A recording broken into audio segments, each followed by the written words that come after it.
Okay, so work in progress for the wrestling game and for some of my other games, and also a tip on with using the super chip in case you want to use make a super chip game.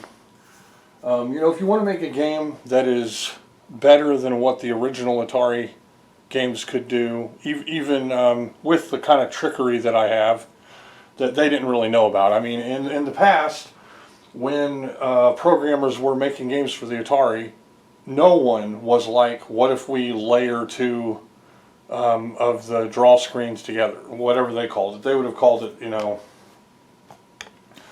vertical blank. You know, when they're filling the vertical blank with data and then it runs out of room to be filled up with data, then it shows the image. They were only thinking, okay, we've put the data there, and now we're going to show the image. So this wasn't a situation where anyone was like, what if we layer two sprites together, it will create a three-color sprite. That's not something that anyone was thinking of, and it's eccentric. It's not something anyone would think to do. And it does limit your capabilities. But that aside, suppose you want to just make a bin file to give out as a ROM for Stella or for RetroArch or whatever emulator or computer, or one of those flashback systems. Suppose you want to play it on a multi-cart or have it made with a super chip, which is expensive and you know it's getting harder to do, but that's not out of the realm of possibility. If you want to learn to program using the DPC Plus kernel, by all means do it. You'll get more sprites, but you have to have that ARM chip to be able to do it. So, like I showed in my last video, I make, or it might have been 2 videos ago, I make a preset that is like a startup file. And this is a startup file for super chip games. Now the super chip will let you have 45 extra variables, and I can tell you that really helps. It was absolutely necessary for Yeet Fighter to have all of those extra variables, because you have, you know, basically a pseudo AI kind of fighting opponent, and you have to have a lot of variables to control what's going on. So in this case, I have it set up for the highest resolution of rows as far as I know, and that is 32 rows. Now, your typical width for your playfields is 32, and so what this does is makes a 32 by 32 playfield. It takes up a chunk of your ROM space in your 8th bank for graphics, but in a game where you're only using a couple of screens, you should still have plenty of room for your player graphics, or I'll call them sprites, but you know, for the record, no one called them sprites yet when these games were being made. I think sprites was a term that came out later, and you know, I think, I might be mistaken, but I think sprites were actually like, you know, fantasy creatures from the old world. And so they may have found a presence in advanced Dungeons and Dragons, you know, dice games, or like it might be like a glowing ball of light that talks to you, or a little fairy, maybe with a funny hat on and a wand or something. You know, it's like a sprite before it was a, you know, multicolored video game tile. It was something else. But in between that, in between the old world, leprechaun girlfriend or whatever, and the new multicolored tile for video games, in the middle there, these graphics were just called player graphics. And so they were single color, or they were, in the case of the Atari, they were lines of color. Now the cost, I've talked about this before, and if you go into your manual, which I'll do here, you can see the limitations. So here we have the super chip setup, and it explains all the limitations of the super chip and how you can get special variables, but also an extra 48 variables. This is all because you have the 128 bytes additional RAM. Okay, I'll just go ahead and start it up. or start with the top here. I'll read. Super chip, also called the SARA chip, SARA, provides 128 additional bytes of RAM, used only in conjunction with bank switching. So you have to do bank switching. They knew about bank switching then. Just a fun fact, and this is trivia, and I'm pretty sure this is accurate, so I'll call it a fact. Bank switching was invented when they wanted to program chess for the Atari. And somebody said, hey, we don't have to be stuck in that smaller amount, like whatever it was, 4K. We can actually, we can do bank switching. We can have more than one bank and then trade information between them, as long as, because nothing is taking up the whole 4K at any given time.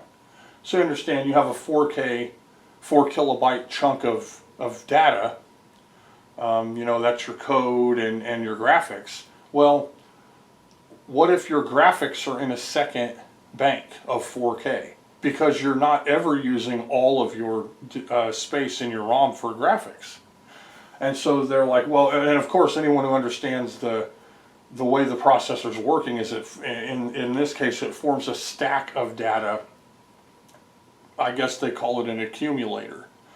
And it's accumulating data, then it's processing it.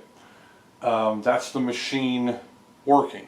Okay, and so it can draw data from anywhere. It's not like it's limited in where it can get the data from, and it's never, it's not going to be using, unless you mess it up, it's not going to be using all of the data that it can all at once. And so there's basically a pathway, maybe bandwidth or a bus, something like that, and then it's going out and grabbing the data from an area and putting it there. So that area can just be one 4 kilobyte ROM chip or a 2 kilobyte ROM chip, but it can also be an 8 or 16 or 32 kilobyte, but it's broken into 4 kilobyte sections. And so that uses what's called bank switching. They invented. Now, I don't think bank switching was actually used on chess, though. I think they said, oh, well, we'll work on bank switching and figure it out, but for now, we've figured out how to make chess without it. So, and that one I might be wrong about, but I think chess actually isn't a bank switching cartridge. They just figured out how to get it to work without doing bank switching. Probably some really masterful coding by some, assembly coders with super nerd goggles on and stuff like that. So they had their super smart cape, cap, and monocle on when they did that game. But after that, they could do 8K, 16K, and eventually 32K, which would have been gigantic. 32 kilobyte ROMs would have been relatively large in the late 70s and early 80s. Would have been huge. To say 32K. To put into perspective, in 1985 and 1986, we were getting Super Mario Brothers, which was, an iconic leap forward in video games with better music and graphics and gameplay than pretty much anything else at the time, and a really great presentation, and that was a 32 kilobyte ROM. So just 32 kilobytes to do that game.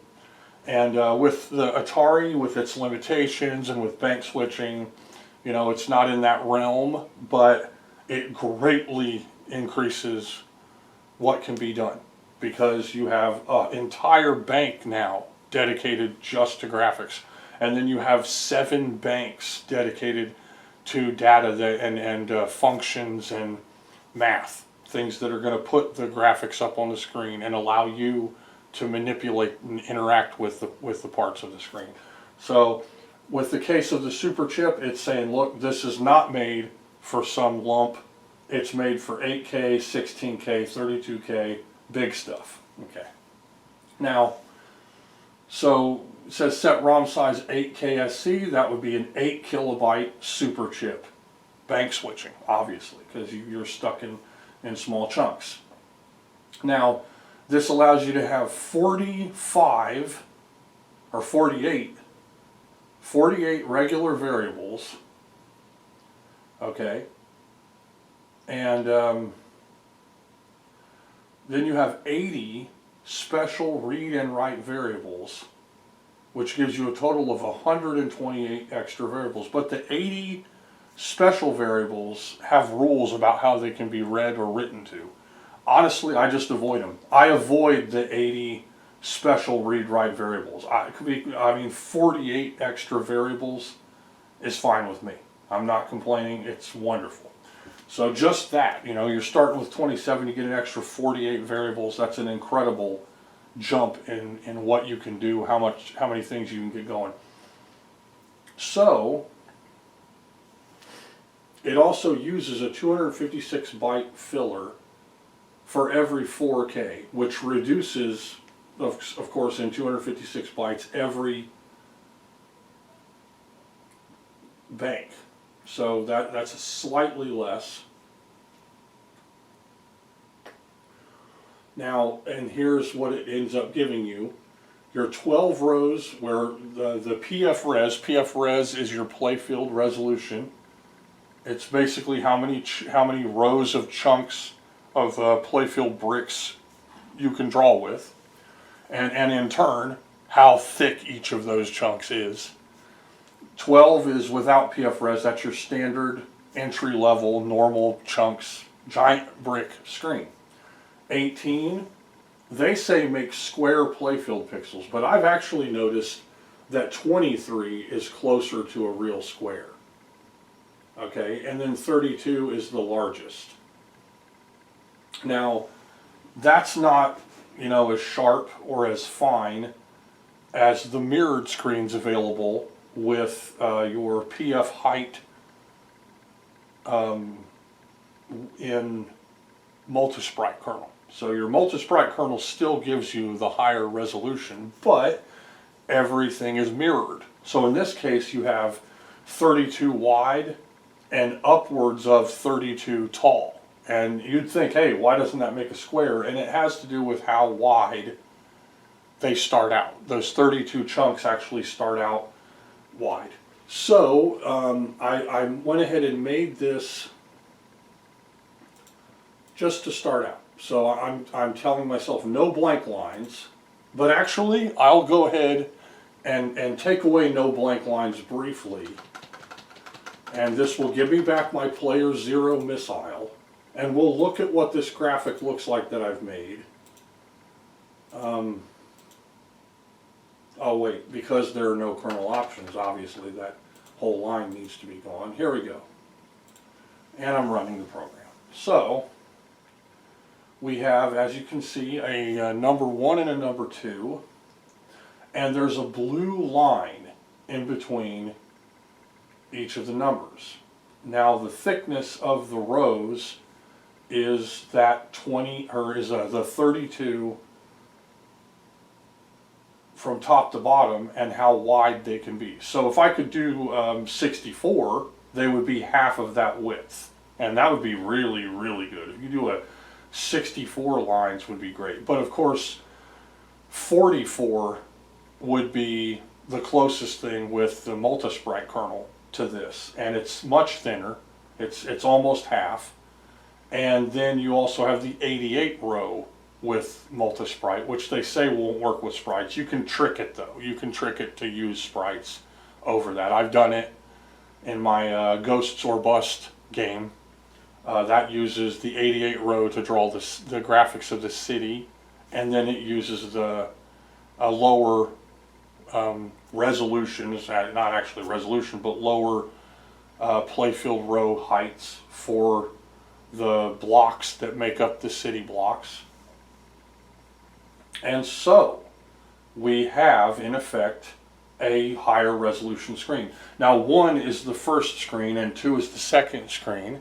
That's because part of that method that I personally use, that is not something that they used usually, is that I layer colors to create a third available color. And sometimes you can actually layer them in ways that will create darker versions of one color or another, where you end up with actually 4 or 5 different colors, and then combined with the background, that's 6 colors. So this is actually between 4 and 6 colors that can be manipulated. If you count the background color and how it can be used in the way you draw your playfield. So okay, I went ahead and turned the no blank lines back on. Again, that costs you the player 0 missile, and then we've got that picture from before.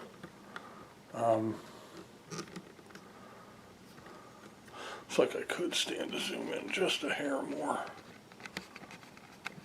Okay, and so this would be, you know, with no blank lines, there might end up being, if you use color rows, a little like cap of a different color, of the next color up across it. And I used that extensively. And I thought there might be a way to trick this into making that look like ropes, right? But that's something I'm going to leave for later. For now, I'm just going to see what it looks like to make a wrestling ring using this super chip. Now, this is just for fun. I've pretty much already decided that the PF Heights Multisprite is the best way to go with this. Now, even with super chip, unless you're using super chip for the extra variables and not for the higher resolution screen, the highest resolution lines, meaning 1 pixel width, 1 virtual pixel width line, can only be achieved with the 88 rows of the Multisprite kernel, or with PF Heights, not PF Height. PF Height would be the thinner rows with Multisprite kernel. PF Heights would be every row height in the 12 rows of the standard kernel is defined in width to equal 84 or whatever. Usually 84, but also could be, I guess, 88 being the maximum number of lines. So when you go in there and try to make the thinnest possible line, those two methods are the way to make the thinnest possible line. Using PF Heights and then having 1 pixel wide lines defined within the 12 rows, or using PF Height with the Multisprite kernel and giving it an 88 row, which is the highest resolution you can get, because it is every row is 1 pixel wide.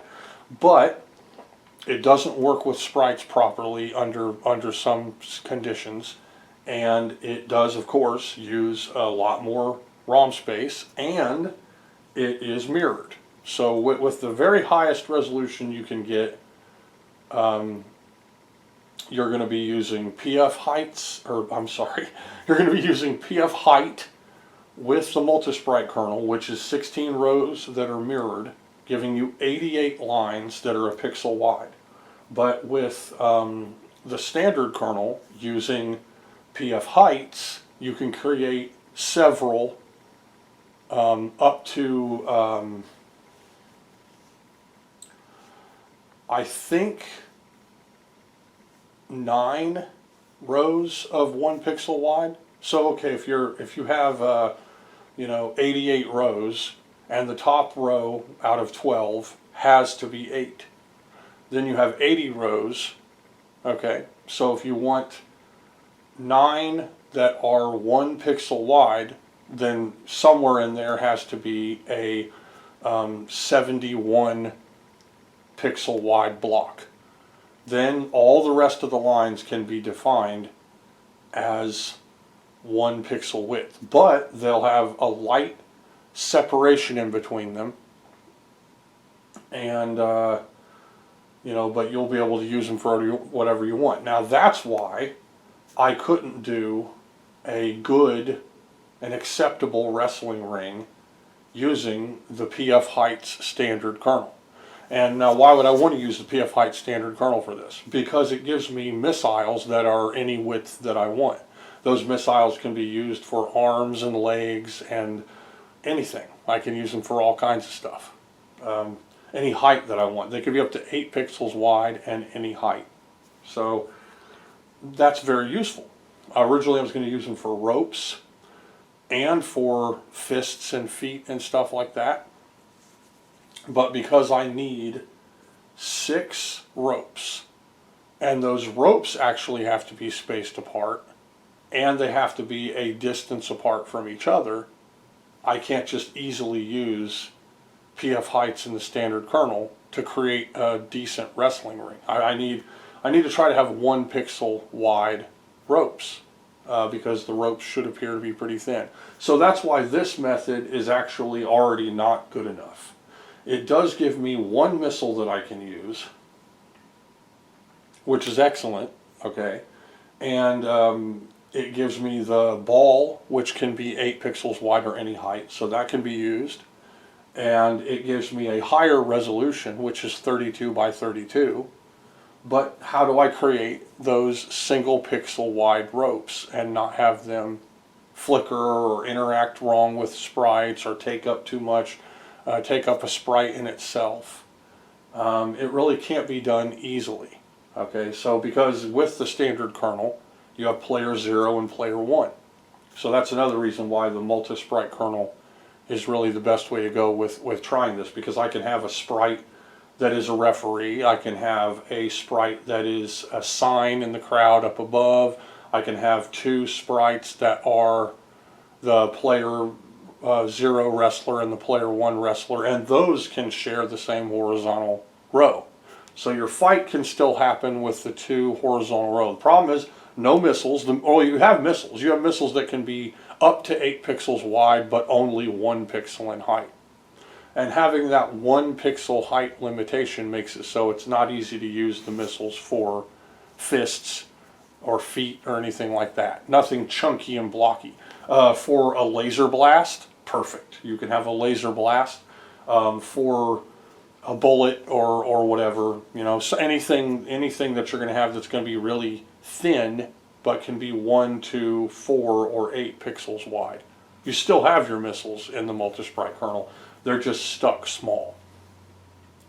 So I'm going to go ahead and try to draw something here in just a second. I'm going to go through the process and just kind of show off some of the things you can do with this anyway, just for fun. Before I do that, I'll show some artwork that I've been working on that's probably going to be implemented. I have ideas.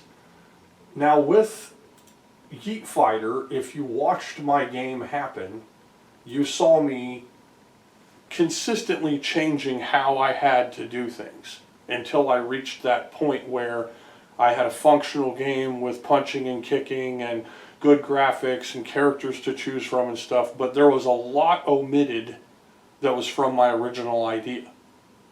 Because I was running out of space, I was running out of options, I was running out of variables, I was running out of cycle count. I was reaching all of those plateaus, all those limits where you just can't get any further unless you start from scratch and change everything.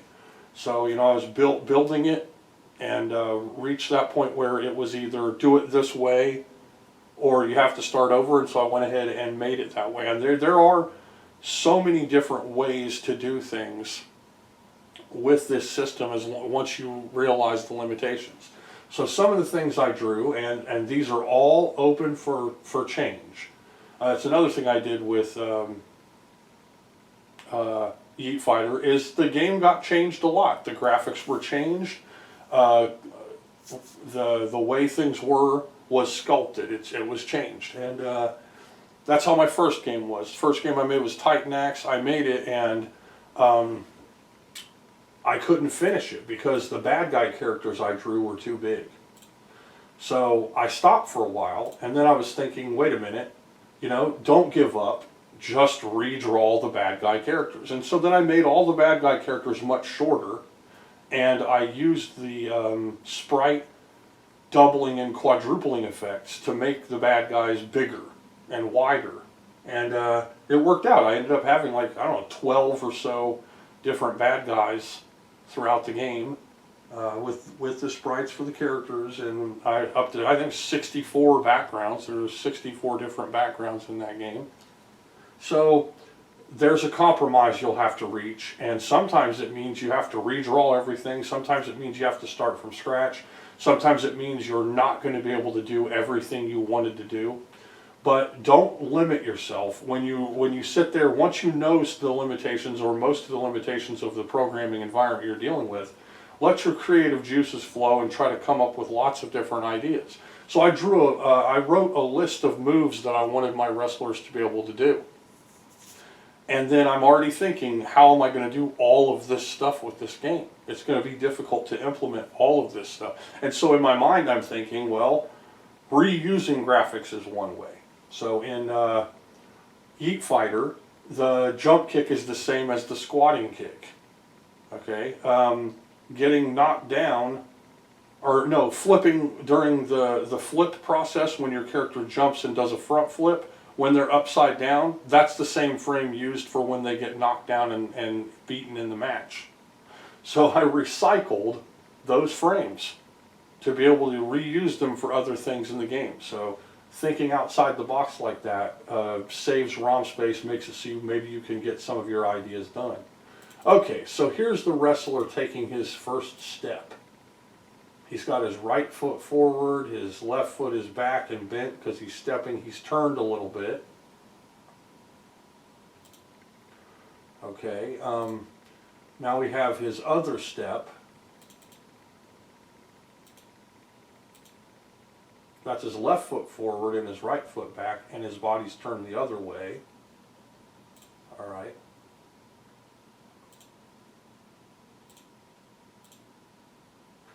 So I'm working on the stepping. We have a punch.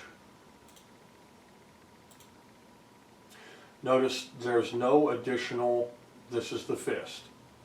So he will be right in the guy's face when he punches. And it helps in wrestling that a lot of times their punches look like forearm strikes that are right up in the other wrestler's face.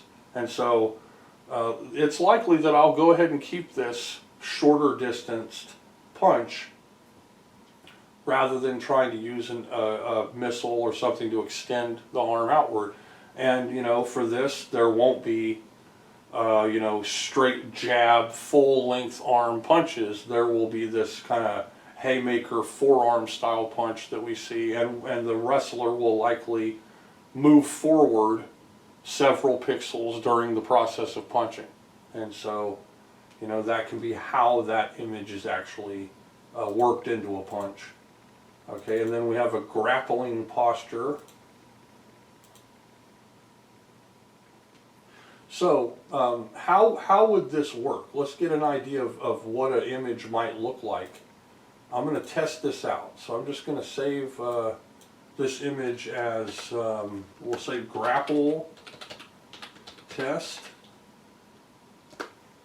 Okay, I'm going to choose the background color. Now I'm going to double the width. With this double width, I'm going to then grab this wrestler and I'm going to mirror him.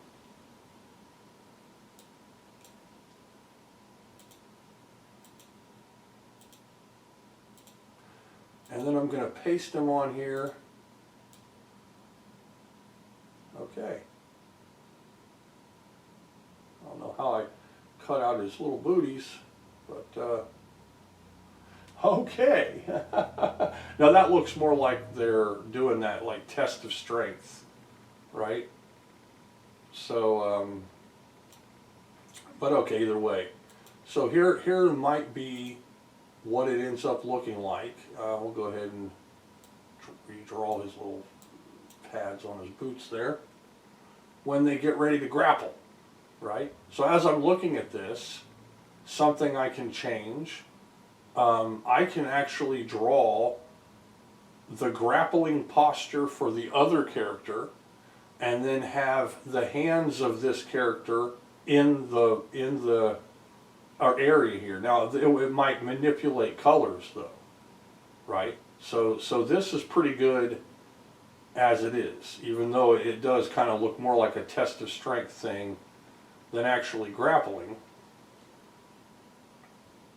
So, but it gives me an idea. Here's what two wrestlers that look like this might look like in that particular case. I also have to draw reactions. A reaction could just be as simple as mirroring the character when they're struck, right? So I could mirror the character so that they just turn every time they're punched. That's okay. I could also have a specific look for the character every time. That takes up more space. Another idea I had, and this is likely to be one of the things I do with this game specifically, is, and I have to be creative about this. This is a chance to really be creative. The bodies of the wrestlers from the neck down will use the same sprite. And then there will be a second layered sprite that is the color of their hair, their trunks, and their boots, but also the detail of their hair. And that can enable me to give them a mustache, or no hair, or really long hair, possibly change details of the costume that are part of that. For instance, I could do arm bands for the character. I could do knee pads.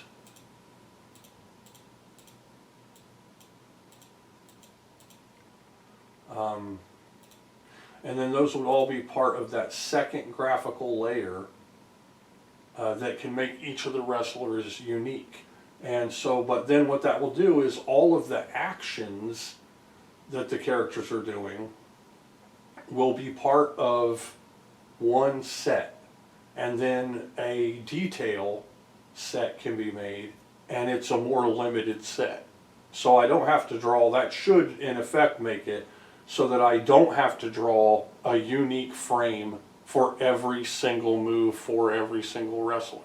The colors will define the attacks and things like that. It might not be that, it might be the other way around, where there's no way around it and I'm going to have to do, you know, individual unique graphics. Another thing I can do using the Atari hardware is to scale the graphics. So if I scale the graphics, that's what he's going to look like.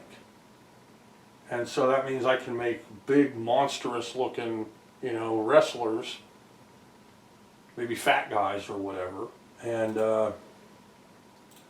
that's not out of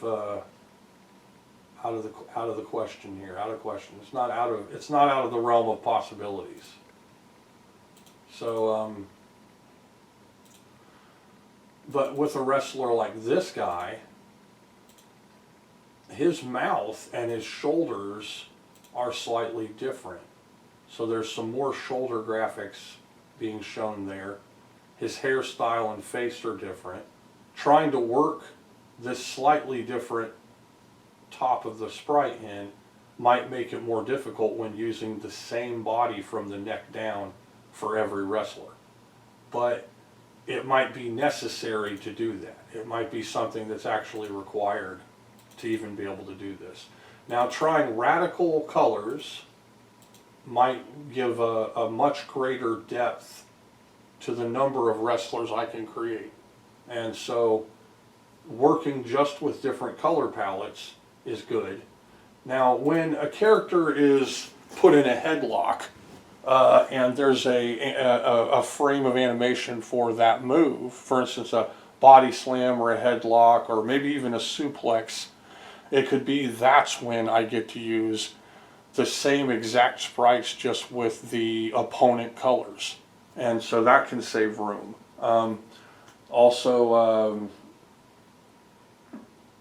Then when they're on their feet again and they stand up, that would be the unique layer that gives them extra parts like knee pads or arm bands or gloves or I don't know, whatever makes them unique, a mask or mustache or things like that. So I'm thinking, how can I make it to where my goal, of course, here is more than 4 characters to choose from.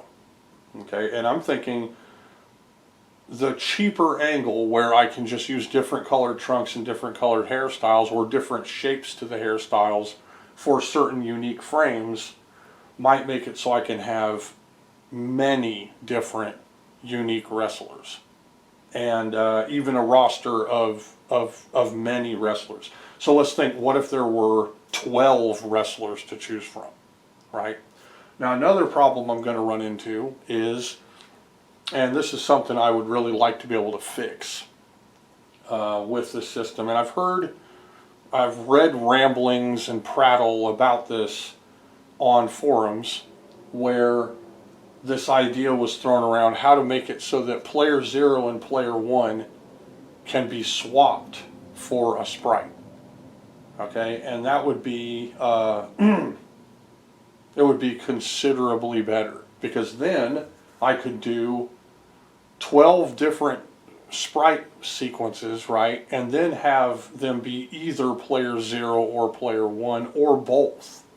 So immediately the ability to use the same sprite for player 0 or player 1, the first player or the second player, at any time. You could immediately have one wrestler take on themselves.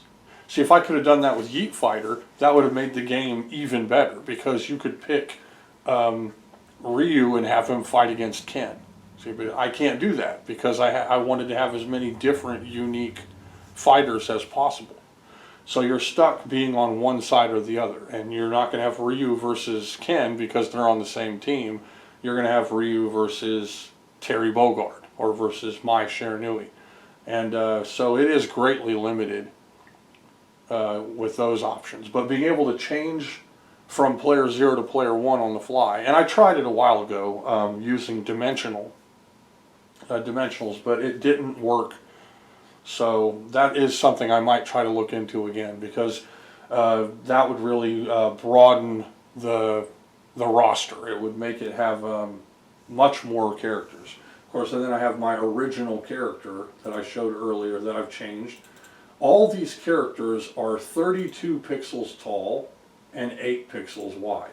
Got our recently deceased most popular wrestler of all time, Terrible Terry, or as everyone knew him, Hulk Hogan, Mr. Terry Gene Bollea. I guess he was a musician and a bouncer, and then was discovered because he was 6.5 feet tall and gigantic. And just, you know, he climbed the ranks relatively quickly and was probably the most recognized wrestler worldwide for a long time.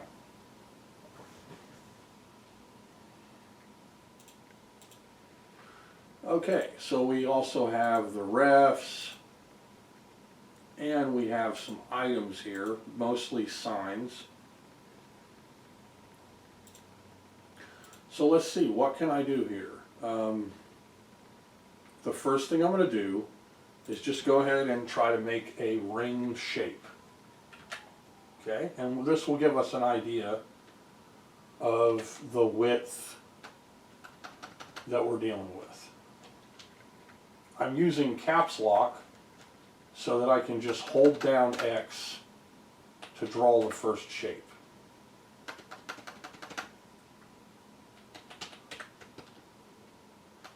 Now remember, when you draw these lines in with 32, I'll give you an idea of I'll process this right now and just throw it out there. This is 4 rows, and that's the width.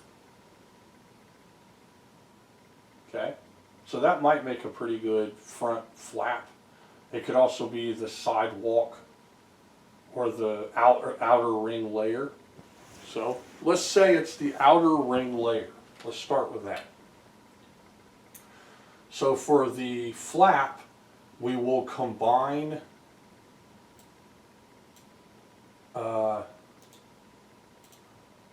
we're going to combine them. So the flap's going to be the same width. Actually, no, we'll make it 1 row thicker. This will help to distinguish it from the sidewalk area. And so we know it is actually 5 rows, and that it starts at the 6th line. So go down here, we'll count up to the 6th line, And then we'll go ahead and put those 5 rows here. Go ahead and get rid of this number.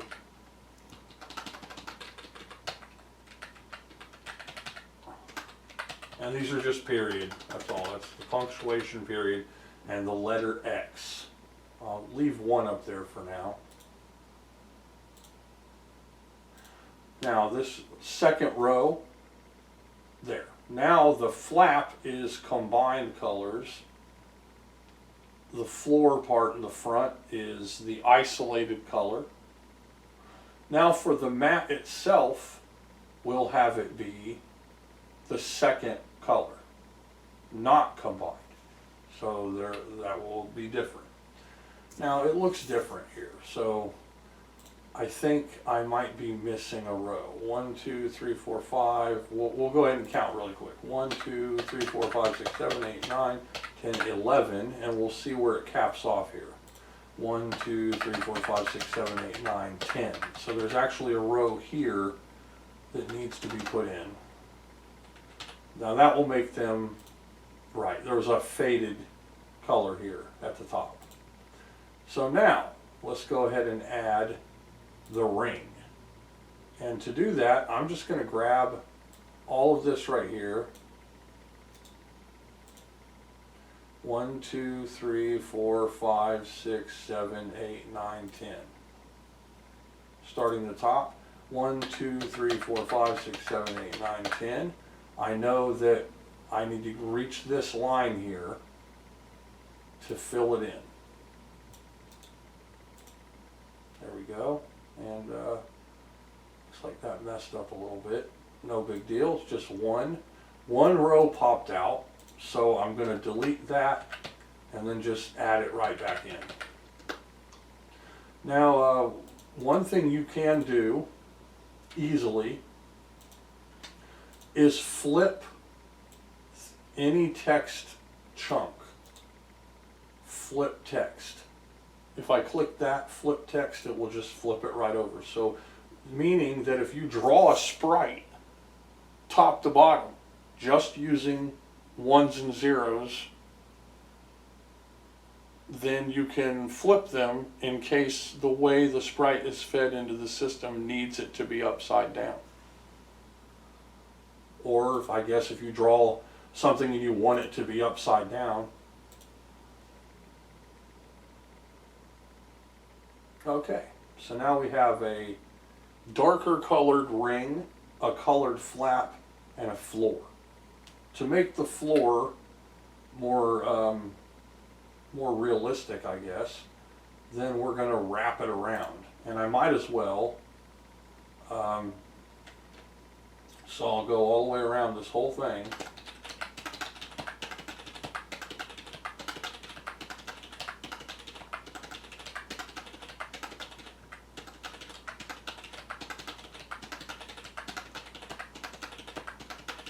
And this is just an idea of where that might top off. It could be longer or shorter.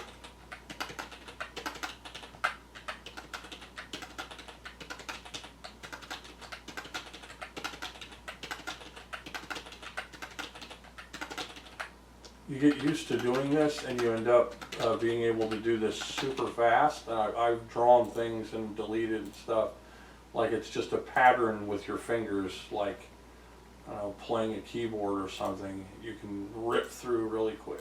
Okay, here we go. Okay, so there's like 2 or 3 rows needed, and that's okay, whatever. It actually makes the ring appear as though it's raised up above everything slightly. Okay, so we have the outside layer, we have the ring there. It looks too small. So I'm going to make the size of the ring going upward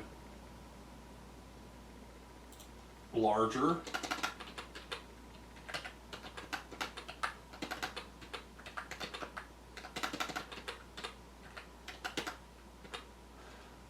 Okay, and I'll go ahead and make it significantly larger. So we're going to add 1, 2, 3, 4, 5, 6, 7. We'll make it an even 8 rows. above what it is. You have to count it out, that way you know you're not adding too many rows. So I counted up to 8. There we go.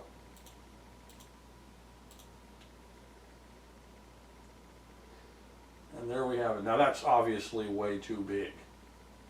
So I'll go ahead and take 4 off of it, and we'll see where we're at with that.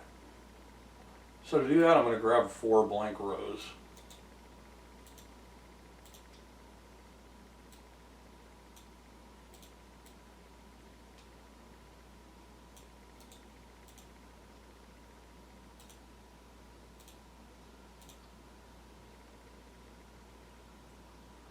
Okay, now that's still probably too big. Yeah, it looks like it's just gonna, kind of push up. So I'm gonna lower everything. I'm just gonna lower everything.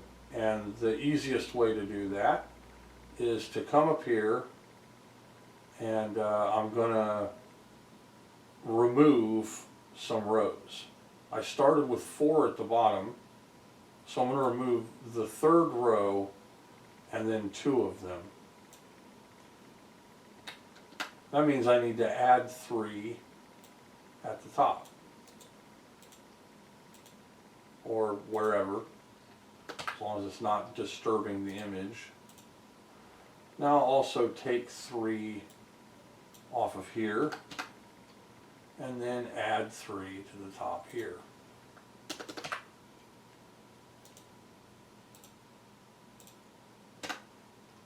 This is fun too. I mean, you're not using a paint program, but you are painting a picture. And there we go.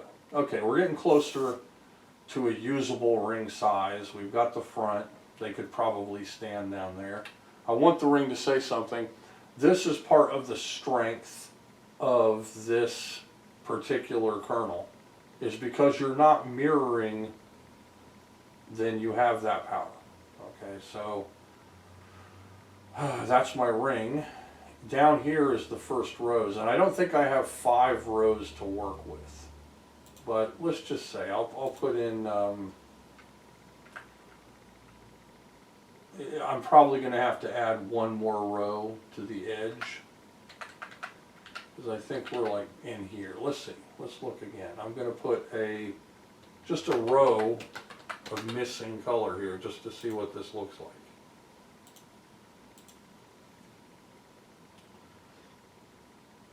All right, it's too low.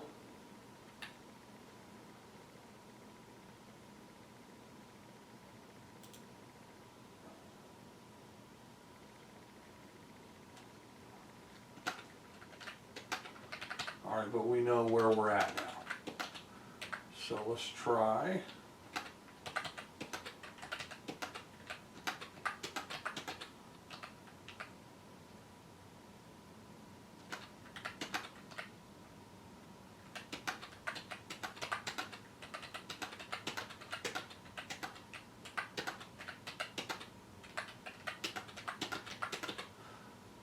Okay.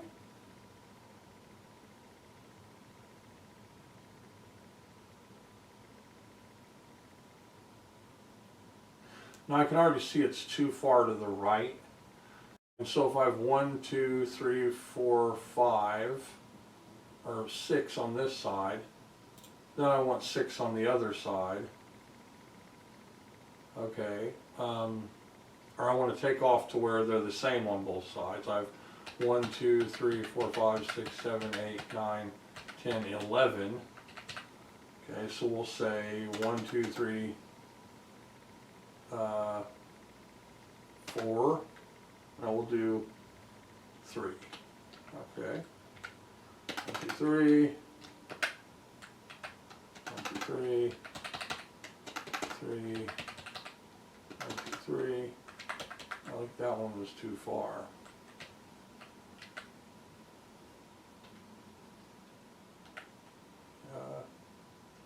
Yeah.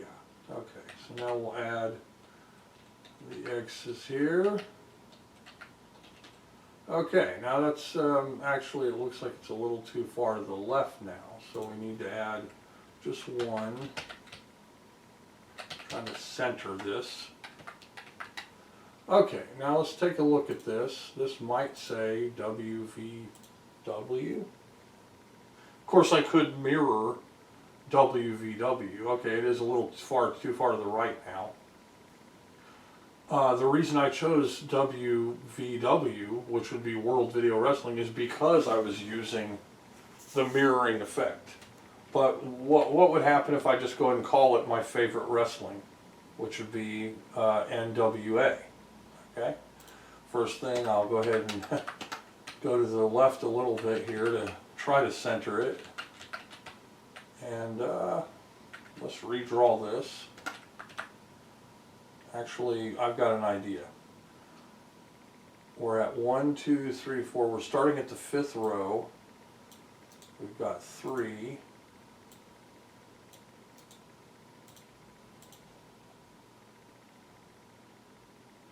And starting at the 5th row.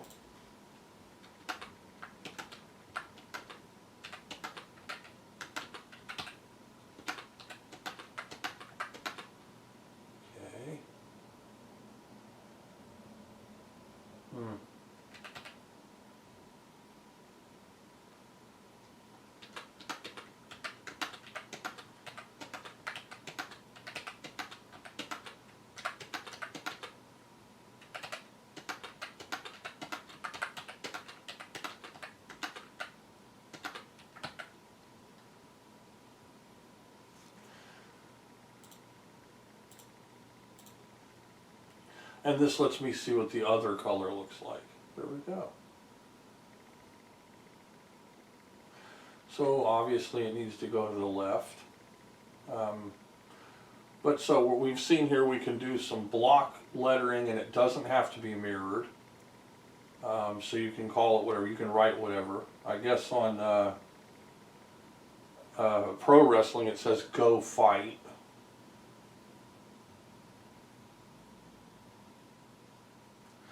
Now if I make the flap one section taller,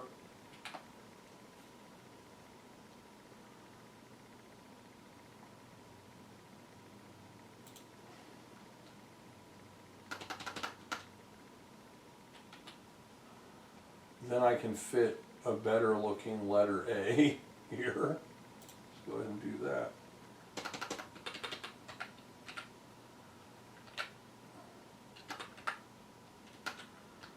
Okay.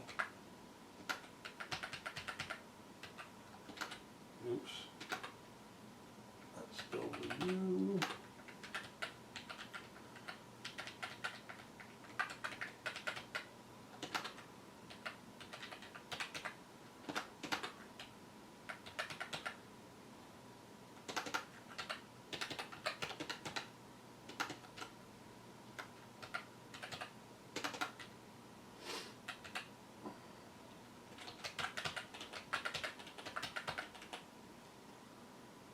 There's still, let's see, 1, 2, 3, 4, 5, 6.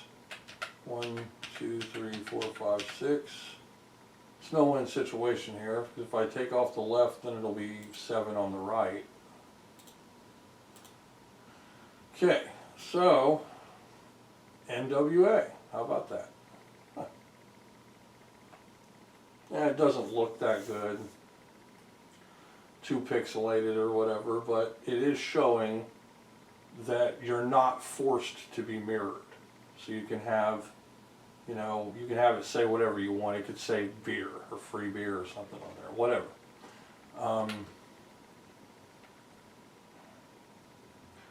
You know, and you can even be slightly more elaborate if you want.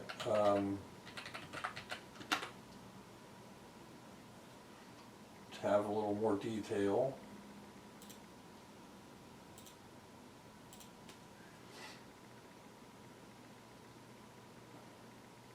Now notice it's actually the color of the floor. When it's empty like that, if I remove it from the top one as well in the same place, then it will be the background color.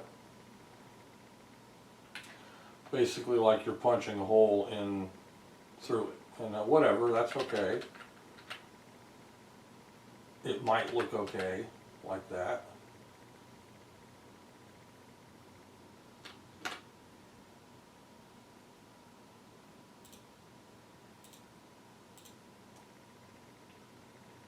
Also with title screens, you could do slightly more,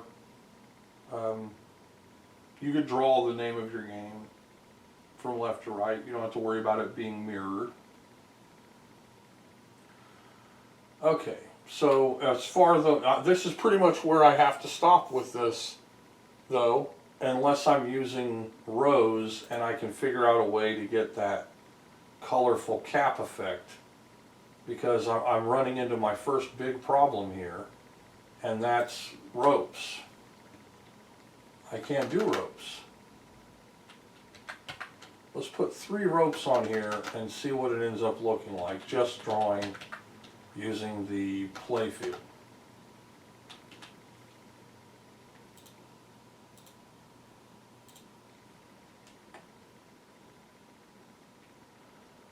And that's what we end up with. And they are, you know, they're gross. They don't look right. You know, that's way, way too thick for wrestling ring ropes. Now I guess if you decided this is what I'm going to do no matter what, as long as there's, you know, conformity, you could probably do this.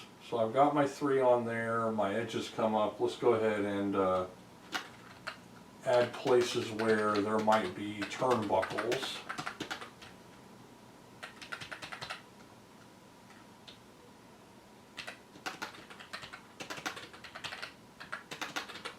We'll add the turnbuckles, which would be like empty spaces. So if these come up in our empty spaces, then where we're starting with the ropes, 1, 2, 3, 4, 5, 6, 7, 8, 9, 10, 11, could then have poles. 1, 2, 3, 4, 5, 6, 7, 8, 9, 10, 11.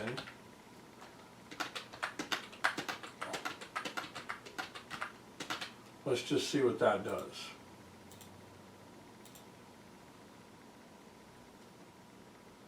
Oh, there we go, and it's empty. It's blank, and that's because it's filled in on the other side. So again, this is backwards. It would have to be empty on the other one too, and then this could be filled in. Well, actually, no. That's what we want. That's the color, because it's an empty space here. So yeah, we'll go ahead and leave it that way for now. So I guess the best way to do it would be to get rid of the floor around the ring, make the background color the color of the floor, and then add the second color as the post. Okay, that could make the ring post.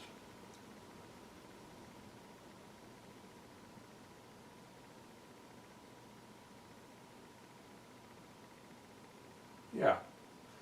Okay, and was that too, let's see, I think that might have been too tall.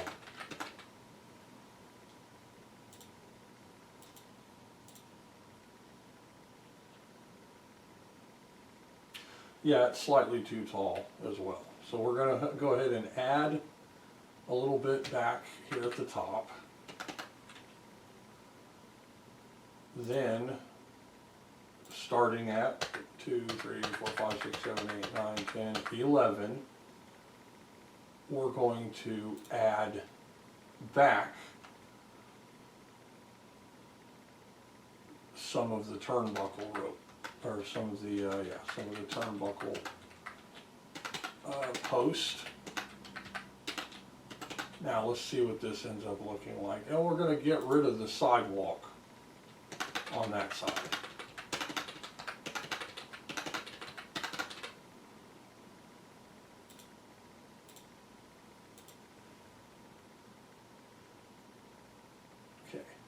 now we have a post,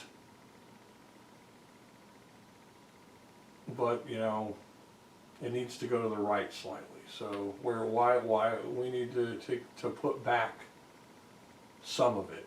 Let's see, what happens if we put back some of the ring here and here.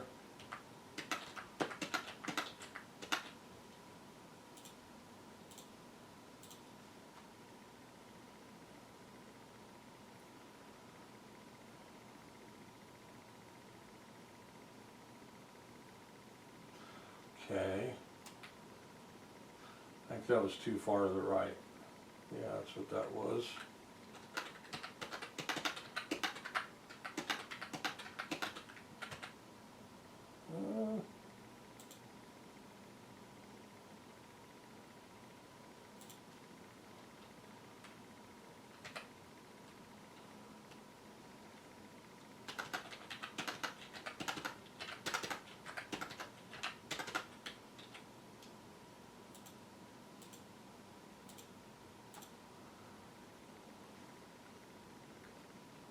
Okay, well now I've made it the same color.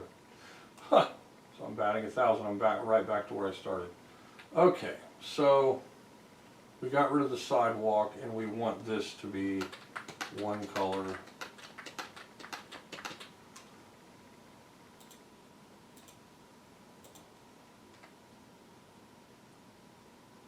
Okay, so now we have a ring post.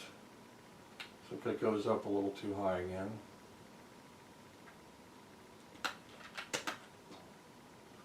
And let's see about a turnbuckle color, if that's possible. Okay.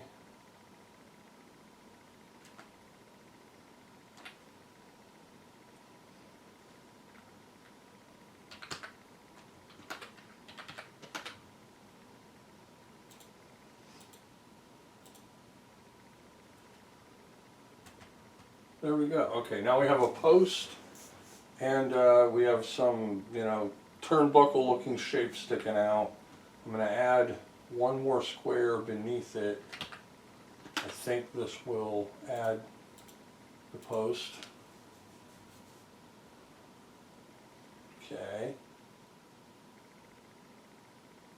Now I always like, I want yellow ropes. I love yellow ropes, or red, white, and blue would be good, but in this particular case, because I'm not using color rows,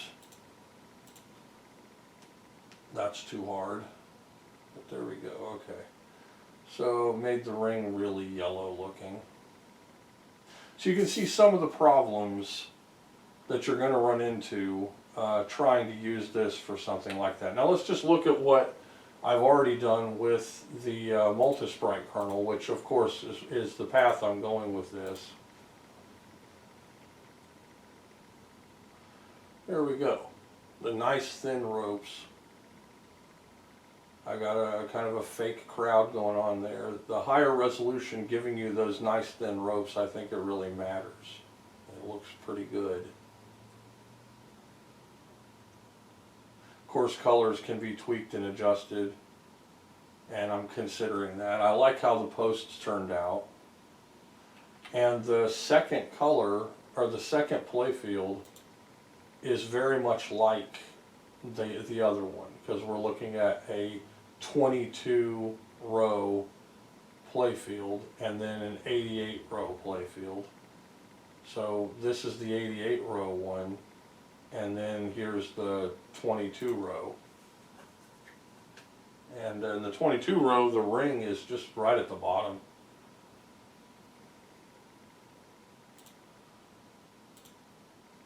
Okay, so I do want different colors here though.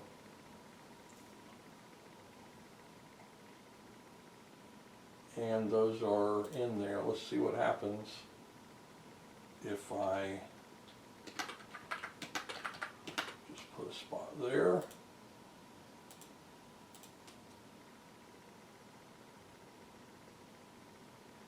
Okay, so now we've got kind of a color for turnbuckles. even though it matches what will be the floor color. It's awfully dark. Everything's too dark. So let's change the background color. We'll change it to gray.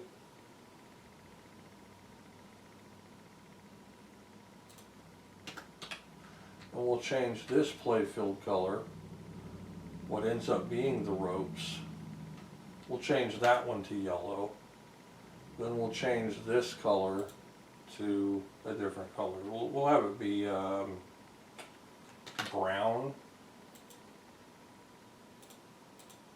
Probably change it though, it's going to be whack. Let's see. Now there we go. Hey, now we have a lot easier to look at. We've got the ring, we've got the ropes, we've got turnbuckle colors, we've got posts, and we've got an outside floor, somewhat of an outside floor area. Now to handle this a little bit better, I'm going to go ahead and get rid of much of the outside row floor. So, not all of it though, because it's an extra color, so it adds depth. It's not entirely bad.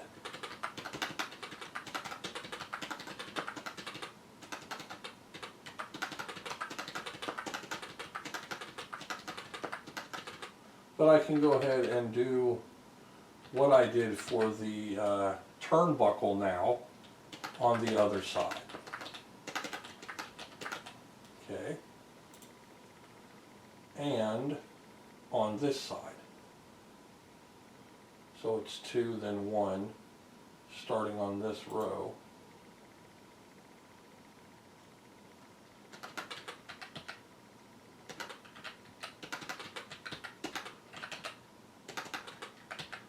Now we have ropes and turnbuckles on the front. There we go. Now, even though they're too thick, I'm just looking at them. The ropes are terrible because they're too thick. I can't make the resolution any higher. There is a trick that could be done here that might be able to solve this problem. Okay, and it would involve using playfield colors. Okay, so I guess that could be the next thing that we try. Okay, so here's using without the rows of playfield colors. Now, with the rows of playfield colors, you lose your other missile, which really inhibits this, and also you run into the same problem. You run into the same problem with both of them, actually, is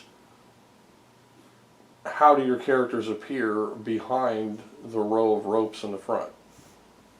Now with the Multisprite kernel, it's really simple. You just use the layering of the character that responds to the other color. So the layering that shows the muscles and the outline, but not the trunks, the boots, or the hair, that layering will be the other one and not the ropes. So then when they're put together, they'll appear to be behind the ropes. You can switch them around. Now I could try that with this, but because the ropes are so much thicker, once the character is down there, they're going to take huge chunks of color out of the ropes no matter what. Now there is an option to make the character appear behind the playfield. Okay, and the problem with that is that the rope color is achieved by combining both colors of the playfield. So again, you'd run into the same problem. The character would, regardless of what frame of them you use in each loop, take huge chunks of color out of the ropes. So I'm sure things can be done. In the gameplay, I could trap the character's interactions to be above the ropes at the bottom of the screen. Now, this doesn't necessarily look terrible. It's pleasing enough to the eye to accept that it is a wrestling ring and that those are ropes and everything. The trapped colors around it, which are using PF0 to make the playfield color take up the background color on the right and left side, joined by some playfield colors across the top to encapsulate the top turnbuckle on the furthest ropes. That way it doesn't just look like a piece of the surrounding area, the surrounding color, the dark gray. That helps. The ring can be different colors though. So this is with 2, which is brown. F is also brown, but I can use those for skin tones and things like that. But whatever color you pick, because the yellow is created by combining them, will be changed. So if I change it to green, then the green will be yellow and the yellow will be green, and so on and so forth. You'll end up with all different spectrums of color. Now notice I've outlined the letters NWA with the second playfield color. That's, you know, just opening up those playfield parts. So it's not that this would be entirely unusable, but you don't have a ref, which I think is cool. I had considered drawing a ref in the playfield, not a sprite. Just draw a person kind of shaped like a ref using the playfield, because of course you're not mirrored here. So so you know it could appear, but keeping colors to where it actually looks like a referee. Referees usually wear dark pants and either a light blue shirt with a bow tie or black and white striped. So in this particular situation, if I try to be crazy and do that, well, okay, suppose I choose rose and lose the missile, so I have color rose. Then one of the color rose will have to do a black and white. Now, the black and white stripes aren't horizontal, so they won't agree. So the black and white stripes being vertical makes the second frame have to be white or black to create the effect of the colors. They'll be as wide as the screen. So the black and white striped one, not being a sprite but actually being a playfield object, is also not feasible. It's not doable. So really the only way to do this and have the ref on the screen but not on the same horizontal line as player 0 and player 1, which are the wrestlers while they're fighting, is again to use the Multisprite kernel. Plenty of wrestling games don't show the referee. The Atari wrestling games don't ever show the referee. They just have like a kind of a crushing, crunchy, distorted noise for as though the referee is hitting the mat. I want the referee to be there and to get down and hit the mat 3 times, count you out if you're outside the ring, stuff like that. I think that's an important aspect of wrestling. So as much fun as it is to try to make this and to show what you can do using the super chip, the higher resolution of the super chip, it's still not entirely useful. Now this, I think, at 32, actually makes perfectly square playfield chunks.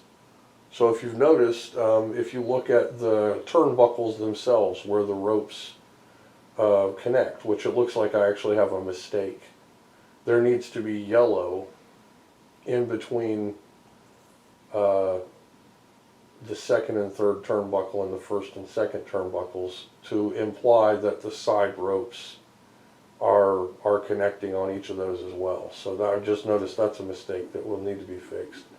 Whatever though, that is a square, and I mean it looks pretty much just like a nice little perfect square. So this higher resolution makes a pretty good looking square if you want to build your images. Now this is not to imply that, you know, it's impossible to make a good wrestling game with this. It's just that for the kind of details that I want to add, I'm still kind of stuck in the Multisprite. But this is to give an idea of what you can do with the Super Chip standard kernel. And now there is Super Chip Multisprite, and really what you're going to get from that is the more variables, because it doesn't really affect the playfield or the rows or the heights or anything like that. So you're still stuck in the same Multisprite limitations and also benefits, but then you have the extra RAM as variables, which is very helpful. So it's not that it's bad, but you don't want to force yourself into a corner and be stuck having to get a rare, expensive, somewhat expensive 128 byte chip just to make your game. So the highest resolution and then the most usable, cheapest cartridge to make, and then therefore most approachable way to program this game is still the Multisprite kernel, which has, you know, limitations. The main limitation being that there are no missiles that can be used as the punching or kicking, and so you're trapped in that 8 pixel wide. Now, an idea I did have was to draw the character one frame not zoomed or not doubled, and then have a frame that's doubled that would represent the character falling down lengthwise or doing a drop kick or whatever, punching, kicking, stuff like that, and then try to use the muscle detail sprite layer over a larger zoomed in body color layer that would then be the punching arm or the kicking leg or the drop kick with the legs out or the character falling down. That's possible. That's not entirely, you know, out of the realm of possibility, but again, you're stuck making everything double wide chunks. So it makes a bigger, thicker, chunkier kind of character. But I like this. So let's show a different color real quick before I go back to the Multisprite kernel. We'll show, okay, here's B, color B, and immediately a very different appearance. Kind of a blue, the ropes are green, the flap is green, the letters are yellow, the posts are yellow. It doesn't look bad, it's still usable. I like that the mat is not brown. Okay, I think that's probably good. And of course, brightening the entire thing up is also something you can try. So I'll go ahead and put all of the colors from 2 to 4, the playfield, and this should give a brighter yellow ropes. Everything's brighter.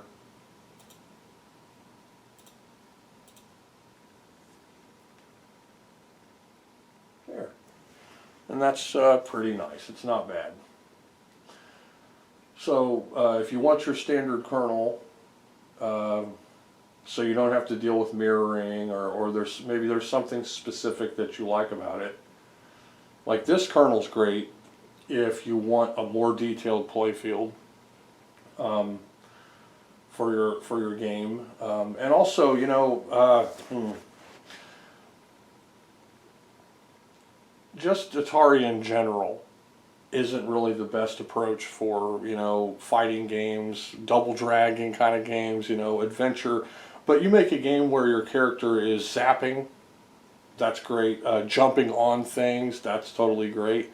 Climbing and stuff, adventure games, anything where your character sprite doesn't have to cleanly go from 8 pixels wide to 12 or 16 pixels wide for whatever, for punching, kicking, or whatever. Now, retaining those missiles really helps out a lot. If you retain your missiles, they can also be a weapon, like whips or swords or bats or something. So yeah, that makes it so something like Castlevania isn't really out of reach. Now remember, one of the big benefits of using the standard kernel is the ability to scroll your playfield. Okay, so let's try that out. So when scrolling the screen, even with this higher resolution, we do run into our first problem with the mode that I use. Now, when you go sub or go through a loop to grab your graphics information, you don't have to be in the standard kernel in that same loop. Okay, this is why scrolling doesn't work with Multisprite, because the playfield's actually in ROM, meaning it's held fast, so to speak. But because this is happening in your RAM, then the position is continually adjustable. So this is only one frame of my playfield. Now, because it's one frame and because I've created an external loop, I can scroll the image very easily. So I've tied it to this. Now, with this combined with your color rows, you could make a very nice higher resolution picture. For instance, I can use color rows to make the bottom of the ring a certain color. Then I can leave the ropes to be a second color, so that will work. One thing I can't do though is that screen, two-layered screen effect, which would be useful. You know, it'd be very useful to have that, because then I can have the extra color. But that doesn't matter so much. Suppose if you have a ground that is gray or green and you want it to move, and then in the background you might have a wall that is black or dark gray, and then behind that could be a castle that is light green or something, then that's not out of the question. So then you could scroll those. You could scroll all of those parts of the screen. And you can also set it up to where once a playfield position is reached, then the next scrolling happens. So you can effectively have several rows where once you reach a certain point, you can either go sub or have part of your loop to grab a new background. That's going to be in RAM. Then it's going to scroll along with the image. So now what I did to do this is I went ahead and just trapped my first ring image by having the loop that draws the screen be separate. So this first image, as it goes through, I hope this isn't blurring out and crazy, because it probably is. I just made something called move it all. I've got if joy 0 left, then the command pf scroll left, if joy 0 right, pf scroll right. Then the draw screen happens there, and then it just creates a loop. This is the loop. Once it's run through, this image is then in RAM, the data for this, and it's not going to change until you change what the playfield is defined as. And so then this is the loop, as small as that is. And so I'll start it again. It runs it, starts out, and here's the graphics. And then if I press right, then it scrolls to the right, left scrolls to the left. So this could be used for lots of stuff. You could use this for your action game where you want the screen to move around. And it's very, very fine, super, super smooth scrolling. Of course, this isn't limiting the scrolling in any way. You tie it to a variable for slower scrolling. You can say, you have a variable that counts if A equals 5 and joy 0 left. If A equals 5, then joy 0 right, then scroll. Then your scrolling is going to be fine, right? So I'll go ahead and show that real quick. Why not?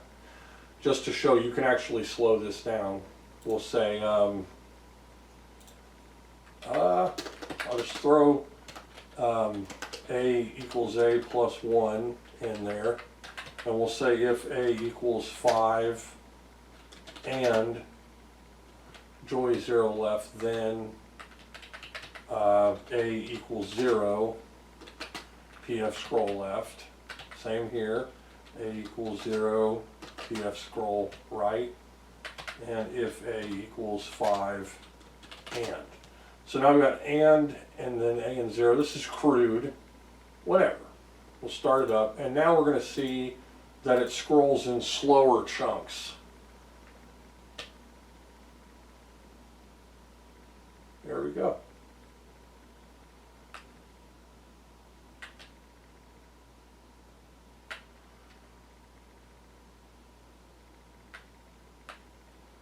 All right, so and it's probably better to make it a lower number, right?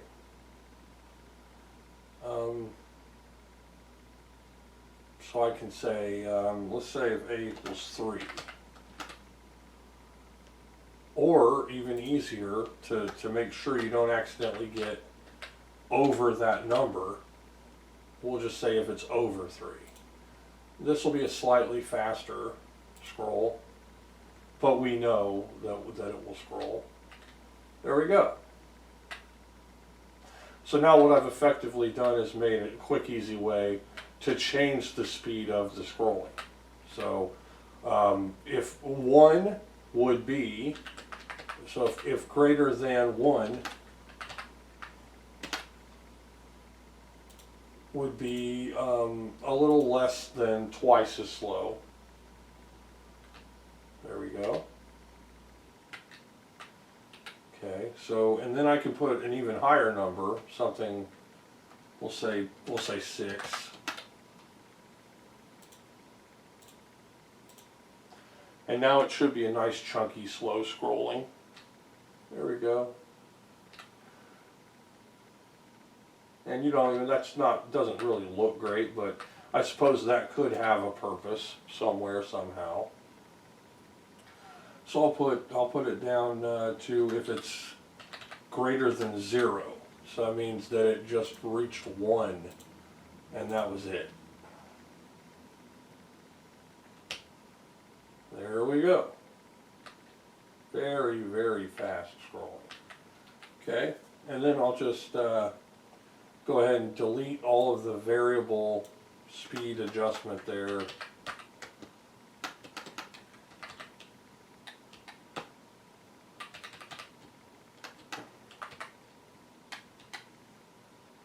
And now it's just tied to the controller. And it is super, super smooth. Very, very smooth scrolling. And it's higher resolution. Now the reason that's good with the super chip there is because you're limited to 11 visible rows with the standard kernel without the super chip. That's why I would recommend using PF heights. I don't think, you don't lose anything with PF heights. I don't think you don't lose your missiles, you don't lose your ball. In the case of creating 2 images, you don't lose your balls, which is good. Okay, but so this gives you way more rows and a higher resolution, that being the highest resolution. Now with color rows, let's go ahead and just do that real quick. Okay, so here we have a background using playfield colors. Every row of it can be defined. The colors can be defined. So you can see that thickness, but I'm also using a shading effect on the bottom of the ring. And with all of this, I can scroll still. Now, the ring, obviously it doesn't really look right. I don't think it does. There might be a way to make it look right, I guess. For instance, using the whatever missile you have available or the ball to make the ropes. Then you could make the ring a color that looks better, for instance. You could encapsulate the corners of the screen to surround the ring. There are lots of things that could be done. So, and honestly, I don't even think this looks like a wrestling ring anymore. It looks like I don't know. I tried to make red, white, and blue ropes, and I like that it did kind of a turnbuckle effect with the ropes. So, things can be done here. We could do something here to make the screen look better. You can see where the cake topping effect has happened, and I don't think that's necessarily bad. In between the rows of color, it makes the ropes look thinner and shadowy, kind of like there's a shadow going Also, you can't really read NWA because of the gradient effect, but that's easily fixable by making those rows a single color, right? So we've got NWA. If I make those rows one color, then that will stand out, and it'll be clear. So I might go ahead and do that next, and the front of the ring will be one color, okay? Now by doing this, of course, we lose an additional missing. Now to change the color, I don't, now here's what it looks like, by the way, PF colors. I've went ahead and added PF colors to the kernel options. Hopefully that can be read. Then you have to add PF colors and then a defined color for every row. And because this is 32, then I have to add 33. Otherwise it will shift all the colors up one row. Okay? So what I'll do is, where I start the red colors here, 3.0, the letters are beginning. Here's the ring. So this is 3.0. So the next one up, 1, 2, 3, 4, 5. The next 5 after 3.0, we'll go ahead and make it 3.2. Now I should have, and then 3C, I'll go ahead and make that 3.0 as well. And the one above that, or yeah, 3.0. So it'll be the darkest 0. Then we run into the ring, and then where I'm seeing 0.2 as the cap for 0C, which is white. Let's see what this ends up doing.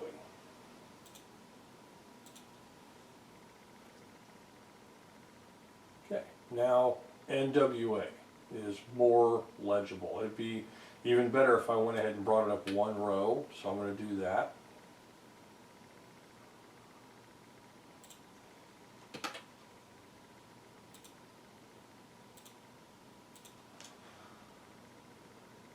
Okay, there we go. Now it says NWA, and we have some little edges to the ring. We've got the turnbuckles. So actually above the white turnbuckle is red. We want to get rid of those rows so that we can begin to work with a better looking ring. So to do that, we'll just get rid of those ropes.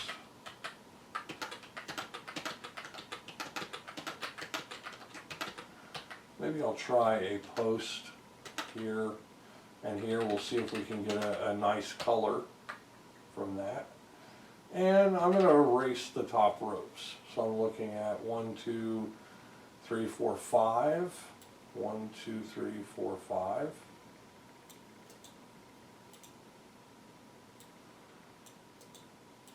There we go. Now that top color after red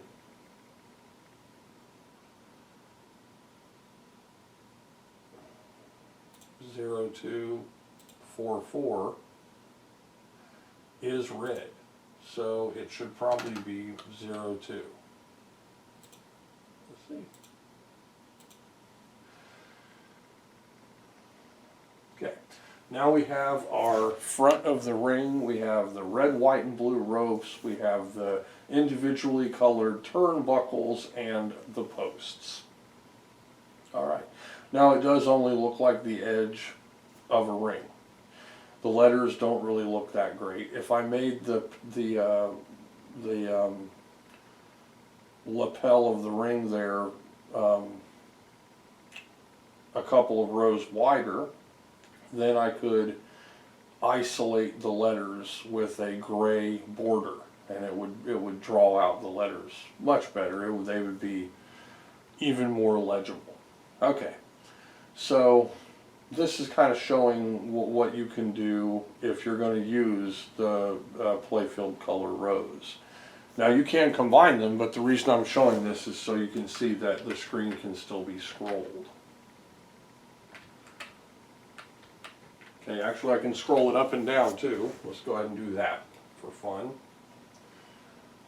We've got if joy left, if joy right, well, I'm just going to copy and paste it and then say if joy up or if joy down, then scroll down and up. All keeping the loop away from the graphic. If you put the scrolling in the same loop as the graphics, every time it draws the background, it will undo your scrolling effect. Because when you put that up there, it's telling you this playfield is in the space where you're saying that it is. So the way you can scroll is, as the playfield is in RAM, it's flexible. Its little pinned XY starting point location in the RAM is malleable. But once you declare the playfield again, it is no longer malleable. It's going to say, okay, the playfield is in the center of the screen. So that's why I have to have that external loop. But here we go. Now look at the problem we just ran into. And I had a feeling it would do this. The color rows don't manipulate. So look what's ending up happening is now the new rows of each color. Now so for left and right scrolling, it's fine. Doesn't hurt it a bit, right? But for and actually I really like that right there, because it still looks like turnbuckles, still looks like the post, and the ropes have a dark top and then a thicker, nice bright color. So what that means is if I shift everything up one row, then that's the effect that I'll get, because this is the initial place for the background. So okay, so you can't do up and down scrolling with PF colors. So if I get, of course, if I get rid of PF colors, then you can. So let's do that real quick. We'll say colu PF. We're going to make it 1,4. That's yellow. And I put a hash there instead of a $sign because I'm going blind. There we go. Now I'm going to remove PF colors from my kernel options. I'm going to remove this big, beautiful row of colors that I've created. And here we go. Now here's our single color. And it has obviously no problem at all scrolling up and down and all around.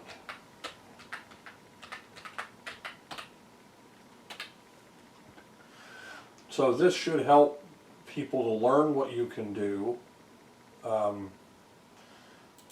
with your standard kernel and super chip. Now you can use PF colors with standard kernel without super chip. The only thing is, the only difference is you're ending up with 12 rows with 11 visible. So imagine, if you will, 11 visible rows. They're much thicker rows, and it's just big blocks. It's great big blocks of color. And also, when you use no blank lines in PF colors, you lose a missile, at least one missile. You lose stuff every time. Let's look at the chart real quick to see what you lose. Kernel options chart, and here we go. So if I use no blank lines,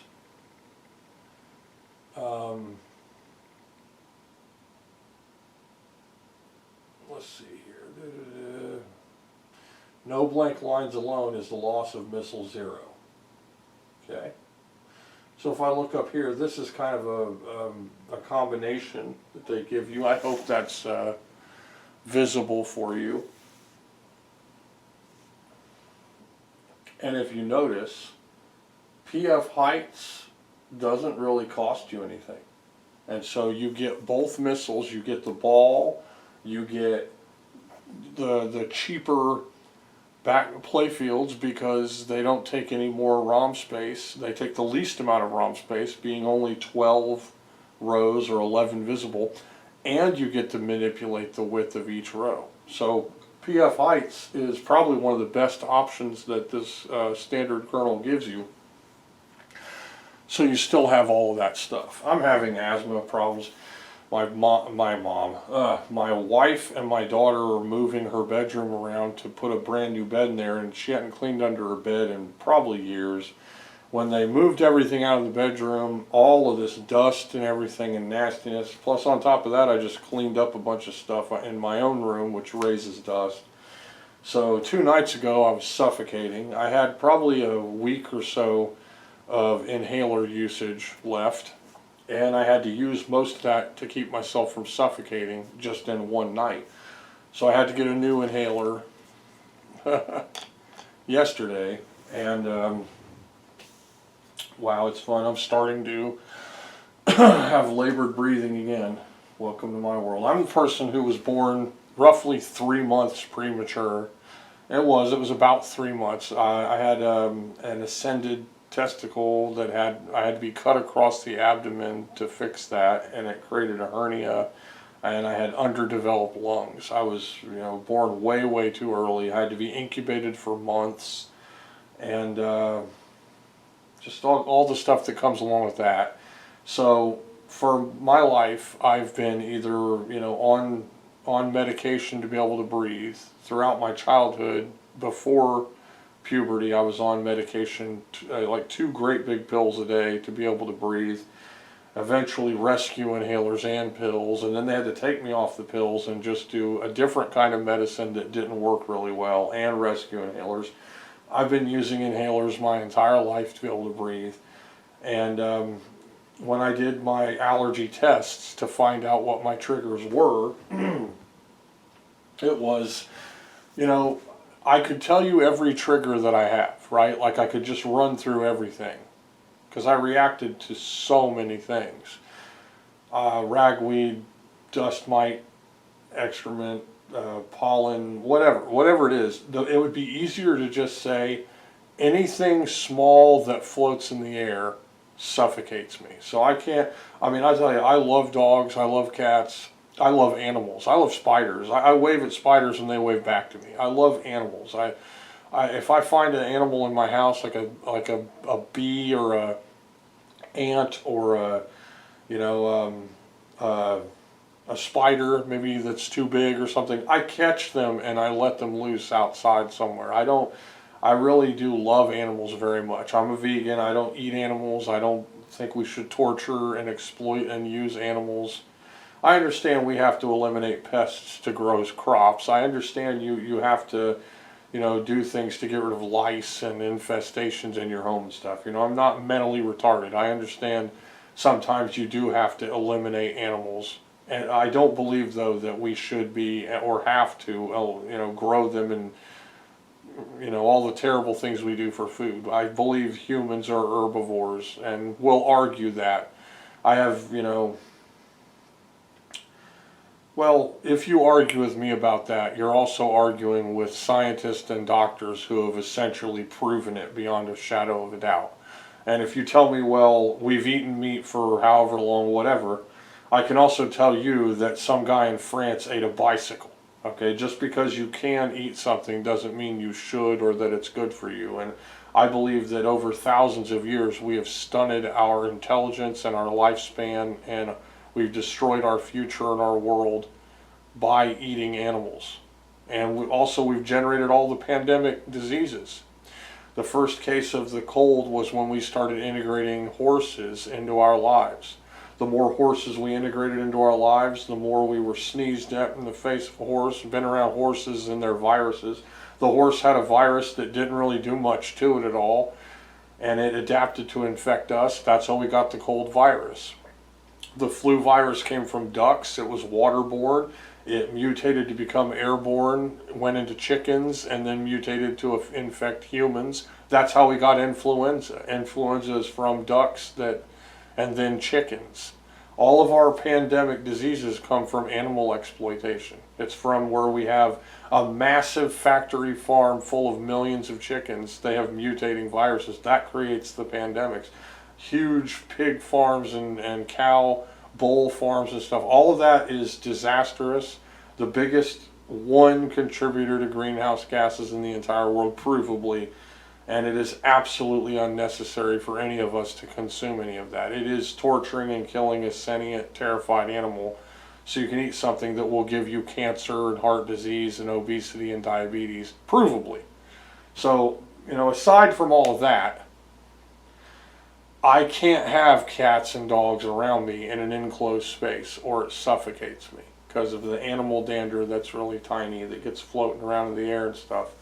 And dust suffocates me the worst. So whenever I clean, I have to dust my room. Anytime I vacuum, anytime I took my shoes were destroyed, so I had to get some old shoes, and I cleaned the dust off the shoes, and I start having an asthma attack. So I've been suffocating over the past few days.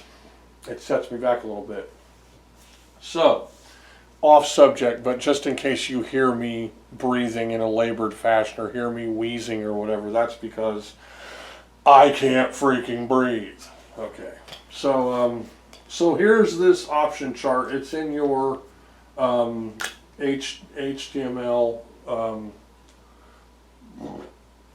Batari basic programming manual. The different standard kernel options and what they cost you to use. Now, just using the Multisprite kernel is no options, but also all missiles are 1 pixel tall no matter what. So you can use the options to widen the missile or the ball from 2 to 4 or to 8 pixels wide, but you can't make them any taller. They're stuck at 1 pixel tall, as I said earlier. So using that missile as an arm or a leg is out of the question. Using it for a bullet, perfectly fine. Laser blast, totally fine. The edge of a sword, sure, why not? A whip, maybe it would work if it's drawn the right way. I mean, all of this demands, highest level of squinting and creativity. You have to be able to squint and also be creative. But I recommend trying this though. If you're getting into Batari basic programming, you want to say, I want to make this or that. Go ahead, try your super chip stuff. It would be better to just rule out easily building a cartridge and then programming it with the benefits of those cartridges, like the DPC Plus ARM processor, super chip and stuff like that, because later on those things will be cheaper and more readily available. As somebody makes a PCB with a super cheap ARM chip that's already on it, they'll just pop them out from PCBWay somewhere. You can get them in bulk, and then you can have your DPC Plus game be sold, create it and sell it, or have someone else make it. Right now they're expensive, but that'll change. Right now super chips are rare, but they're easily emulated by your Harmony cart and your Uno cart, and they're emulated by all of the different emulators for computers and consoles and anything, flashbacks, 2600 plus, anything that's playing a super chip game, because those existed. So you have to be able to play Junior Pac-Man, you have to be able to play Desert Falcon, you have to be able to play Dig Dug.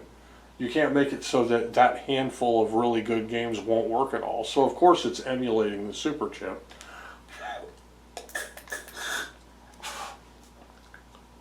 Now,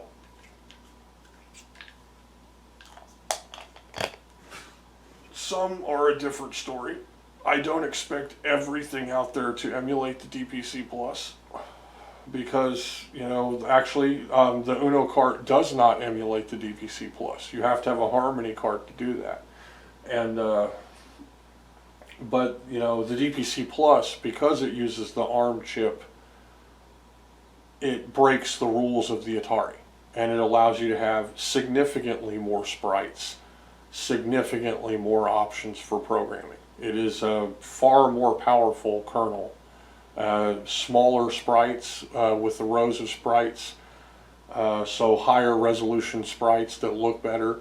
All of the different color options and things like that. It's actually really, really nice, the DPC Plus programming kernel is. What sucks about it, you're stuck using some ARM processor or some ARM chip that you can only get from Atari Age. And that really sucks. I hate that you have to buy, because it's a multi-cart, and the cost of it is so close to that of just getting a multi-cart. You know, what are you going to spend, like $30 or something to get that PCB, or spend $40 to just get the multi-cart?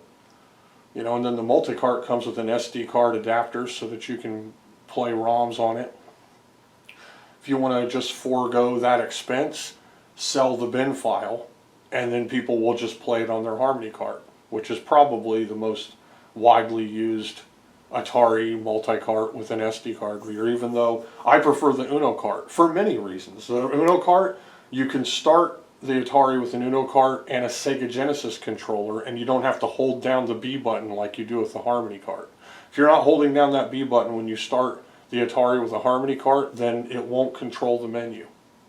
Because it has the register reserved for the paddle controllers to be able to control the menu. And so because both of those options are there, because the B button and C button are active on a Sega Genesis controller, it treats it like that register is being pushed, or it's not open, and so when you start the thing, the menu won't work. It's basically like saying you've got the paddle controller, but you're like, it's screwed up. Like you're either holding down the button or the direction is fixed in one spot. And so if you start it by holding down the B button, then that register for the button on the paddle controller is then opened, or it's the opposite state. And so when you let go of it, you have control. You have the paddle control, or the joystick thumb pad control, and you have the B button control. So that's annoying. It's annoying to have to, oh, I'm getting ready to turn off my my Atari and then turn it back on to pick a different game from the menu. Well, I have to hold my Sega Genesis pad in my left hand and hold down the B button just to do that if I plan on accessing my menu. On the Uno cart, it's not like that. You just turn the thing on and your controller works on the screen. I also like the menu layout of the Uno cart better because it's large, clean, bright, Atari-style graphic menu. It's not like the really high-resolution, tiny with everybody's name who's in bed with Albert Uruso on the freaking front of it. Whatever. And it's cheaper. The Uno cart is considerably cheaper than the Harmony cart. What's the one drawback of using an Uno cart over a Harmony cart? No DPC Plus support. Whoop-de-doo. I won't be able to play 2 games. That's basically it. So, what am I sticking with? Yeah, I'm going to stick with the Multisprite here. Okay, and then I'm back to this. And of course, this is that higher up image of the ring. So let's go ahead and put the first image back up. I'll go ahead and close the Super Chip project, and I grabbed a color code from a S&K project that I was working on long ago. And go ahead and change it to 0. And I will open a notepad of the first instance of the game.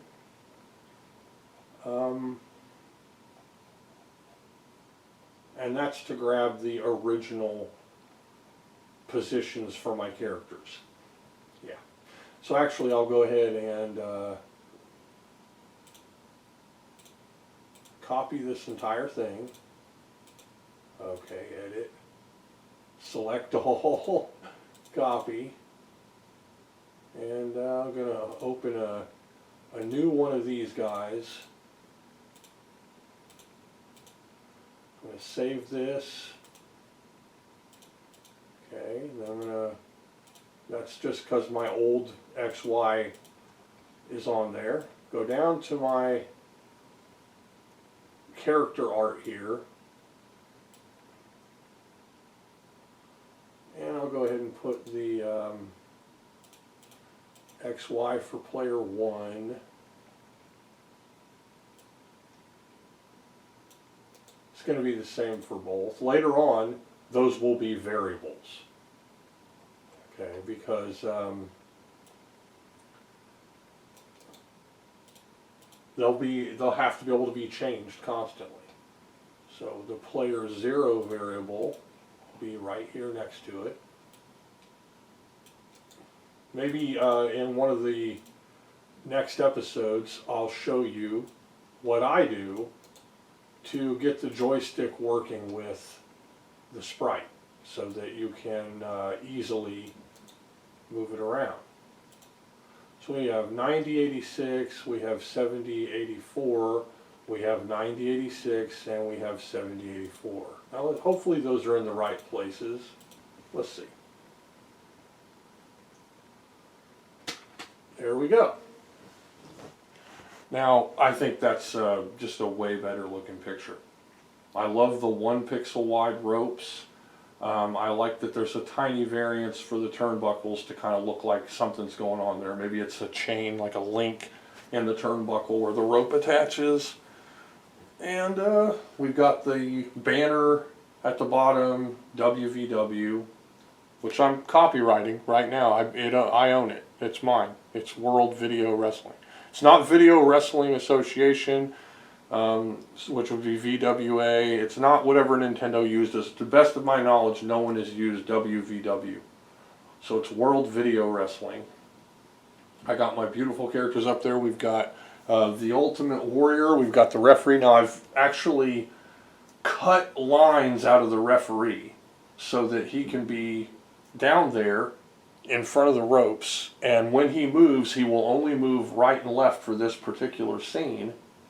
But then when it changes to a different scene, like your wrestler is outside of the ring or your wrestler is down the front of the ring, like outside, then the ref will be facing you and be above the line of the ropes. And then that ref can be used for any other instance where your characters are in different places. When they climb the turnbuckle, he's off the screen because he's still standing there, but the camera view is above where he is. So I don't have to draw him, and that leaves more room to draw other things. So all I'm going to do is mirror that referee and move him right and left. I'm gonna make it so as the game's running, he is slowly walking right and left in front of those ropes, and he's going to mirror so that his feet look like they're moving. It's very easy. It doesn't cost me anything, and it's going to look good. I just think it looks great. I think these graphics are easily comparable to pro wrestling.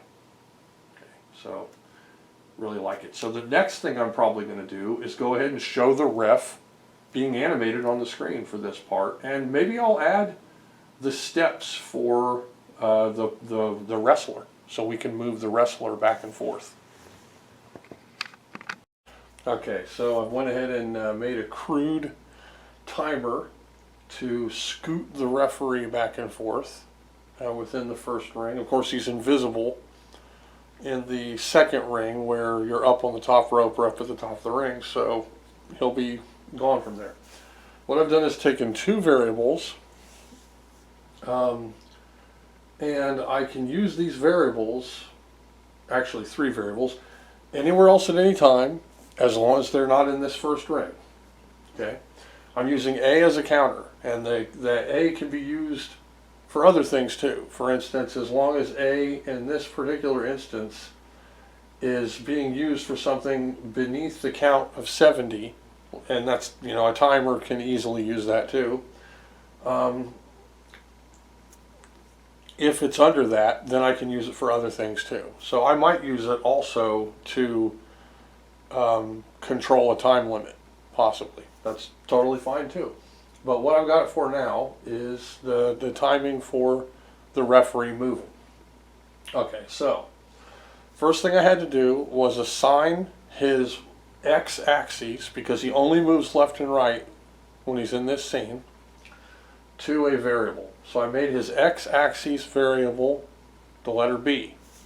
So that means before I go into ring A in the title screen, right when you push the button to start the game, later on after you go through a menu to choose your wrestler, this will happen, but for now it's reserved for the title screen. B is assigned the first X location value for the player 2 sprite. Okay, so in this case it was 66. I changed it to 65. That way I could easily count by fives, because this timing is going to be by fives. So up here, where I have the joystick fire button tied to the A counter, where if A equals 5, A equals 0, then the player 3 coordinates are zeroed out, player 4 is zeroed out. Those are pictures that are on the belt. But then player 2, who is the referee, gets his Y coordinate, and then the B is 65. Now that means that at first the player 2X coordinate is 0, but then once ring A starts up, player 2X equals B. So this number, 65, is then assigned to the player 2X coordinate. Then it cycles through this. What I'm doing is I'm giving little space detectors here for the movement of the player 2 sprite. So if B is less than 66, meaning once it reaches 65, the reason I use less than is if for whatever reason the counting will make it go beneath 65. If I put 65 and then I'm going in 2 or 3 count increments, then you could actually accidentally go to 64 and then it won't work. So going less than 66 is saying 65 or anything below 65. More than 95, which is the next line, is anything more than the number 95. And I've assigned a variable, C. C is saying it's either 0 or it's 1. What this is doing is trapping the movement of my sprite in between 2 locations on the screen. So 66 is the first location, kind of at the bottom left, will be 65, and 95 is the far right location that he will reach. Now I didn't want this to be just simple static movement. I wanted it to have some randomness to it, okay, so that you're not just seeing a referee just move the same speed to the right and the same speed to the left over and over and over again, okay, because that would be kind of boring and and robotic. Okay, that's not how ref is. He looks and kind of moves around and checks things out. So to do that, I created an odd number of walking segments moving in each direction. So C is 0, that means he started out at 65, and so I've got if A equals 10 and C equals 0, then the character will reflect. Okay, so he'll be mirrored, and then he'll move to the right 3 segments. Okay, we can see that on the screen with this first line right here. If A equals 10 and C equals 0, then new size 2. Now the new size register is exclusive to the Multisprite kernel. In the standard kernel, that would be REFP2, reflect player. It would actually be reflect player 1 or reflect player 0. There is no player 2 in the standard kernel. But because you have player 2, 3, 4, and 5, and 1 and 0 in the Multisprite kernel, new size 2, the third bit of new size 2, is actually flipped off or on to control the reflection of the character. So new size 2, the third bit, 1, means flip that up. It's already 0 because in the game it starts out 0. So I already know it's 0 to begin with, and then that's the character. So he is reflected and he moves to the right 3 pixel spaces. Then I've got the same thing happening at 20, at 30, at 40, and at 50. That's with C at 0. Then I've got it so that once your character goes past 95 as the address, which is a place on the screen, then C will switch to 1. Now, at C being 1, the same timer is ready to go, and it will make him go to the left 3 places, 3 pixels, or 3 counts. So he's going to the right 3 counts every 10 count of the A variable, which is increasing by 1 every loop. A equals A plus 1, that is right there. So as A equals A plus 1, we're getting that loop happening. Once it reaches 50 on either one, C1 or C0, then the character will pause. He'll pause for a second. He's like saying, I'm looking at stuff. Now the count for him to pause is actually a 20 count. So the 10 counts are for steps, and then a double pause, a double length pause for checking it out. Now because he could be going from the left to the right or the right to the left, I've went ahead and put a safeguard at the bottom at 70. So my A counter is not stopped with the others. It's going to allow that pause. If it reaches either summit to become 1 or 0, then it will zero out the reflection. It will cause the new size 2 reflector to go back to 0. Okay? Now, on the second instance of the picture of the ring, which would be called ring B, the only thing I have to make sure to do is assign player 2's X coordinate B. So because if you leave it as a number, then it will cancel all this out. All the math will be for nothing because the B will be overridden by whatever number is there for player 2's X coordinates. So you want to make sure that both of them can confer with each other. But you could still have the y-axis present. It doesn't matter for either of them because the y-axis is not manipulated or changed in any way for both of these screens during this segment. So what that means is from before, when the y-axis was declared for the player 2 sprite, that's already unchanged and it's not going to be changed. If I change it, fine, but for now it's not being changed at all. Only the x-axis is being changed. It's being changed because it's being given whatever number is held by the B variable. Okay, so I'm going to scroll down here. Then it reaches out for the graphics of the wrestler, and then here, like I said before, player 2x equals B for the ring B. Okay? And so this is the second graphic here, player 2, for the referee. Now then it will loop. It'll reach the end, it'll draw the big graphics with the ropes and stuff, and then go to ring A. So, we're about to see the ref come to life. Here we go. I'm going to let this start up and fill up the screen here. I'll go ahead and zoom in a little tiny bit, just because it might look a little bit better for whoever's watching this, for the tens of people that might watch this. I'm going to hit the action button, and here we go.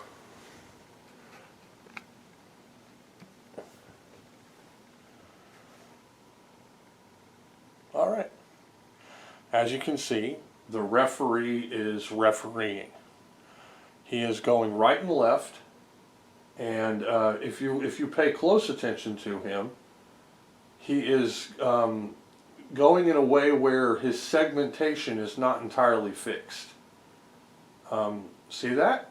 He stopped for a second, then he went to the left a little more, and because it's that odd number, because it goes up to 50 and not 60 or 40, which would be even numbers, then he will do different patterns.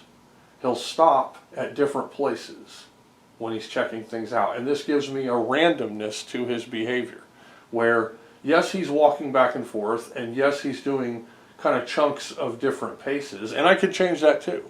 Where I have him going right and left, I can stagger how many numbers or how many spaces he moves. Right now it's probably all 3. But I could do 3, then 2, then 3, then 2, then 3, and it would add even more randomness to his motion. And so he's even less predictable. But the way it is now, I think, is pretty good. Now he's moving, he's walking. You can see that. That's through the mirroring of the sprite. There's not a second sprite being drawn to take up more ROM space. It's simply the layering of two sprites, and then those sprites are being told whether to reflect or not at the beginning of the loop. And so when the first loop happens, he has his x coordinate, the math is calculated, and then he's given his new x coordinate if the variable dictates that. And then once he reaches the summit of his x coordinate, then the variable that controls which direction he walks changes, which in this case is c. And so it's creating an infinite loop of him moving in staggered random ways. And see, he stopped there at the edge now, then he stopped at the right side. He's coming back, and now he stopped a little closer to the middle. So he's never really walking exactly the same pattern, you know, maybe a few times, but it's not as noticeable. Now, one thing I've seen as I'm looking at this is he seems to go a little further to the left than to the right. And so to change that, I might make his summit for the right side a little further down. So to change that, I would go in here and very simply, where it says if b is greater than 95, then c equals 1, I'll go ahead and change this to 105. And now he'll go further to the right until he changes. Just that easy.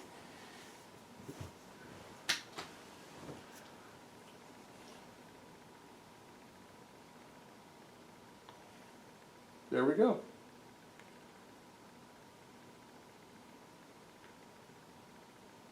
Now, I think maybe he goes a little too far to the right.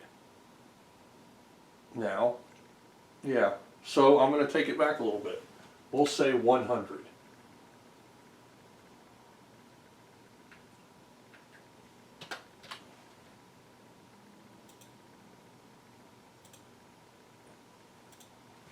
Now, I'm sure there's a way probably to condense this code, but it works great, and it's very easy to adjust. Any little adjustments I want to make, the speed at which he steps can be staggered, the distance that he moves can be changed, the length of which his travel in the ring can be altered. I might change the graphics so that the little edge of his hair at the top is cut so that when his head moves, it's not so wobbly. Not that that's bad really, but it kind of, you know, it makes it look more like he's kind of marching, you know, his head's moving so much. And I think even his right side seems kind of short too, like right there. Yeah, he's not, he still goes a little further to the left. So let's add, we'll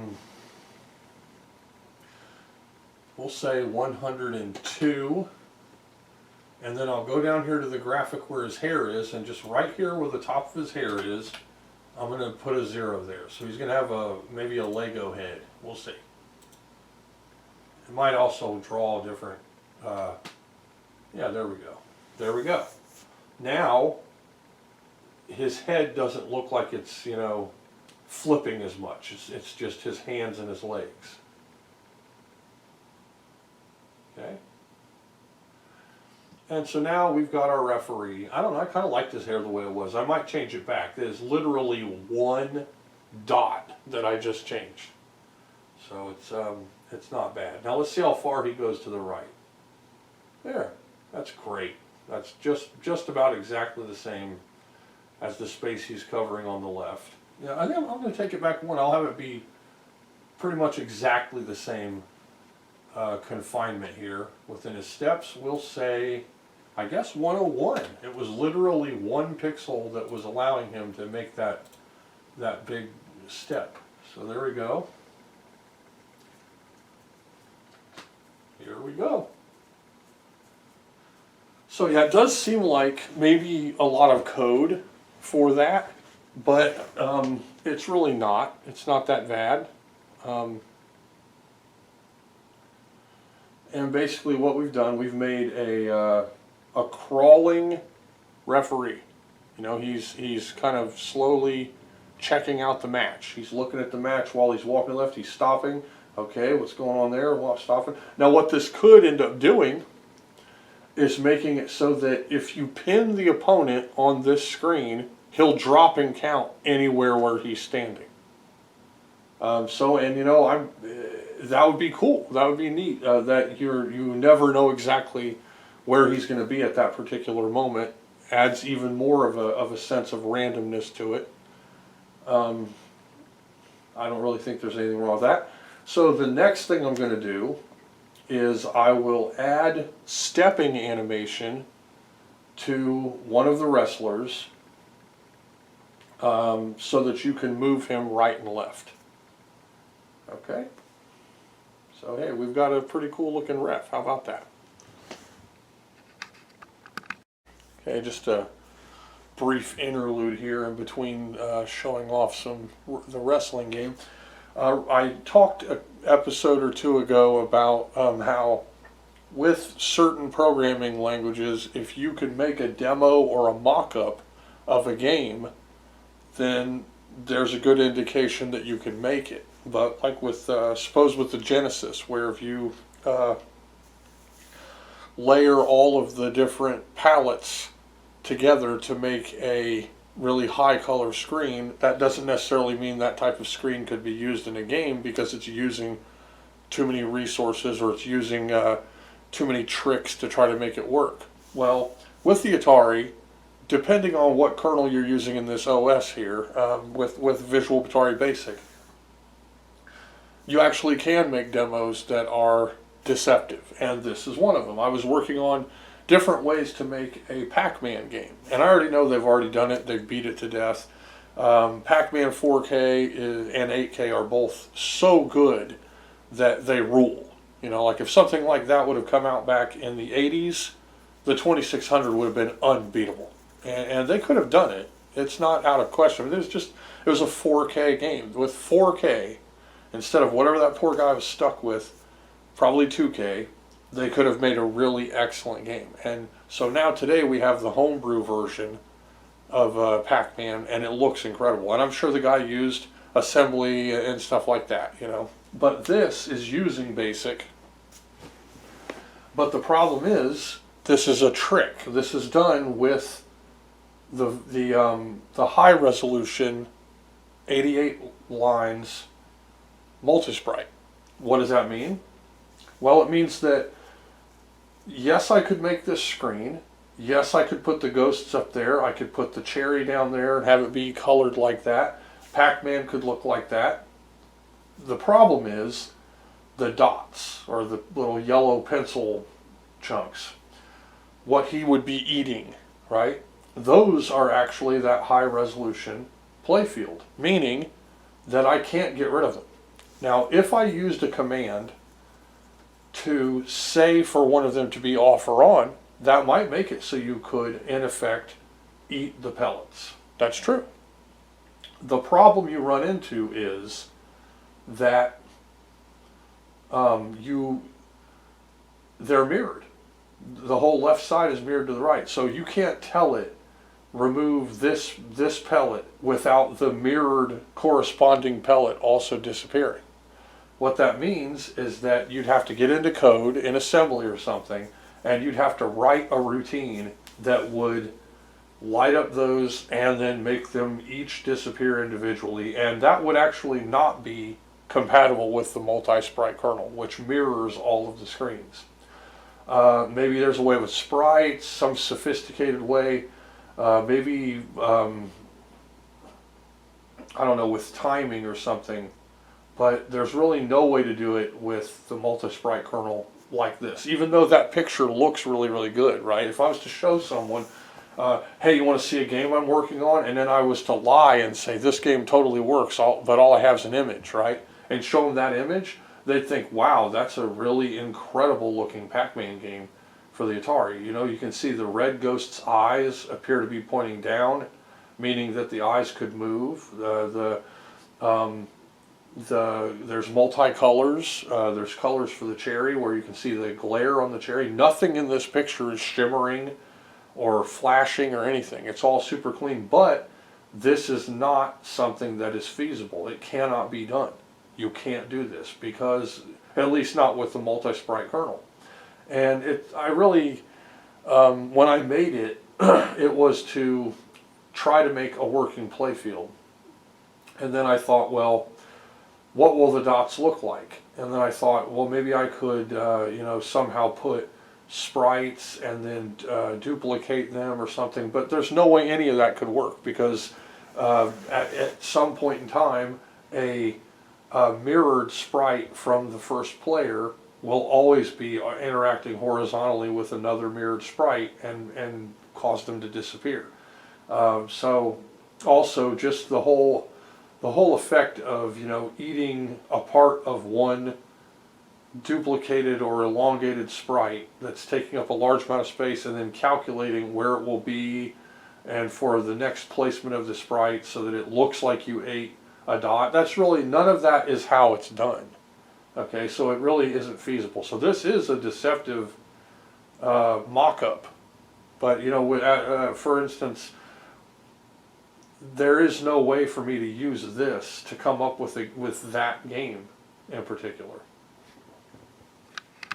Okay, before I show the movement of the character, I went ahead and finished the super chip one. I layered the two different backgrounds, added the red, white, and blue ropes, but I also used an option, the control playfield option, to make one part of the ring appear in front of the wrestlers so they could move down the screen and the ropes would be in front of them. So that's this command here, right here, control PF, and I've got it set to 0, 5. 5 is player moves behind playfield. Now down here, that's the colors for the playfield. Here's the playfield. And if you'll notice the ropes, the 3 at the bottom there, those are the ropes. And so the front ropes, the players will appear behind them. That's blurring all over the place. So I'm going to go ahead and show this. I also use the ball to show the ropes. Now, this is flickering and fluttering, so what you do if that happens on this type of color blended method is you go into Stella after you've compiled it, and it will keep resetting it. So you'll want to go directly into Stella so that you can go to the options and turn on phosphor. And phosphor will fix it. So if you notice, I don't know if it's picking it up on the camera, see that? Flashing and stuff? Okay, so I'm going to exit. And I'm just going to go directly into Stella.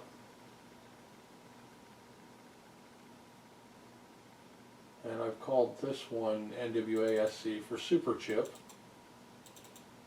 And now I'm going to exit, options, game properties, display, use phosphor, yes, okay.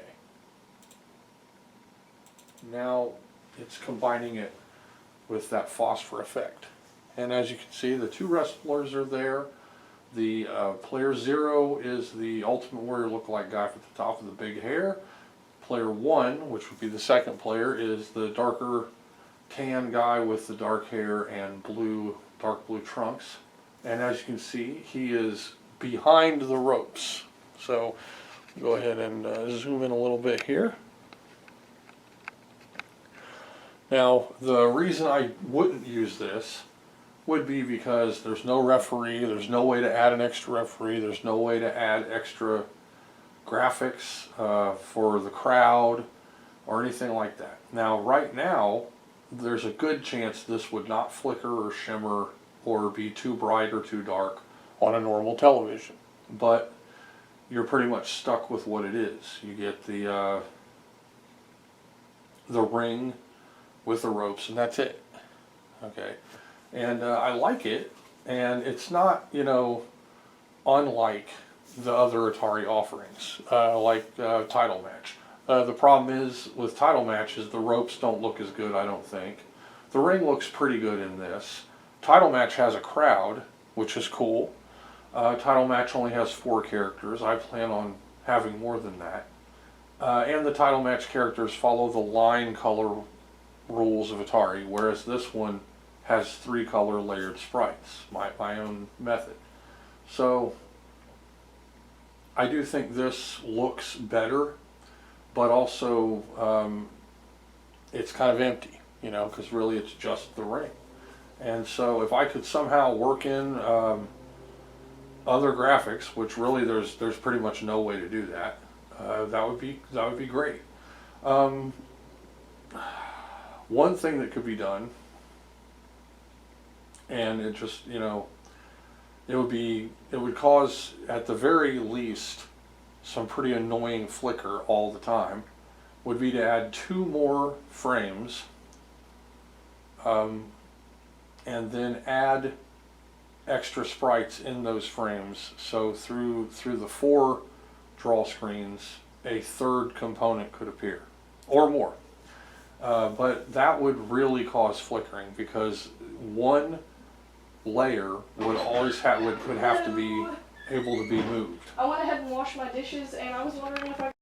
So yeah, but I would I put NWA on this one because there's a good chance I wouldn't use this as the final game, just because, well, it's super chip, and that's harder to produce, and that's what gives me the higher resolution for the ring, but also just because all I can really have are the 2 wrestlers, and without any kind of real like stress, could I have any other effects like a crowd or now okay, I might be able to do some people like crowd members using maybe the blue color that's used for the mat. I could add some like silhouettes of people on the right and left side in the same row where the mats are, but where the also up where the gray is for the poles, that could probably be, so yeah, I might be able to add some, but they wouldn't really be like high detail, you know, just be some kind of silhouette shapes. So yeah, it looks good. I'm sure it would play good, and I could have you know, different areas. I could easily put, you know, one side of the ring to the left, and then have the characters outside on the right, as though someone was outside of the ring. I could have them below the ring, have the ring up towards the middle of the screen. That would all be really easy to do. And with this method, you have complete control over the levels, the different color rows. But with this, it costs you the player 0 missile. So this has the player 1 missile and the ball, but not the player 0 missile. Now the ropes are actually made by using the ball. Okay, now on the left side I had to have an empty space where the mat was, and then fill that part in with the first instance of the screen. Otherwise it would block out the ball. And on the right side the ball is blocked out by the right top post. So even though those are minor details, they're still there. So if you wanted to do super chip, or I guess if you wanted to use try to use the PF heights with the standard kernel without super chip, both of those would probably work, and you'd have similar results to this. You could probably have thinner ropes, and you could do the playfield colors. But I think if you do PF heights with player colors, you can only define your PF heights and colors one time. So that would kind of be hard, I think. You might be stuck with one kind of ring to deal with. But it's, you know, kind of proof of concept that it could be done using this method. You'd have your 2 wrestlers, you have the ring, you have nice colors. What do I like about it? I like that it's not mirrored, so I can put whatever letters I want on the front of the ring. I like that I have red, white, and blue ropes. I think that's great. I like that I can have the foreground ropes be almost like a mask, so that it's in front of the sprites. That's pretty cool. But, you know, just having the less sprites overall, less details, lower resolution overall than with Multisprite. But it's still there. It's proof of concept, and so I'm going to keep it, and maybe one day I'll do something with it. Okay, so I've added some controls for the character and some variables to work the animation. So as we can see at the top of the screen, I have a section called controls, and I've attached variables. If you look closely, the variables are familiar with the joystick. So joy 0 left is W, joy 0 right is E, joy 0 down is S, joy up is N. If you're seeing a pattern, then that's good, but I'll just say what it is. Left is west, right is east, down is south, and up is north. So the joystick fire is F for fire.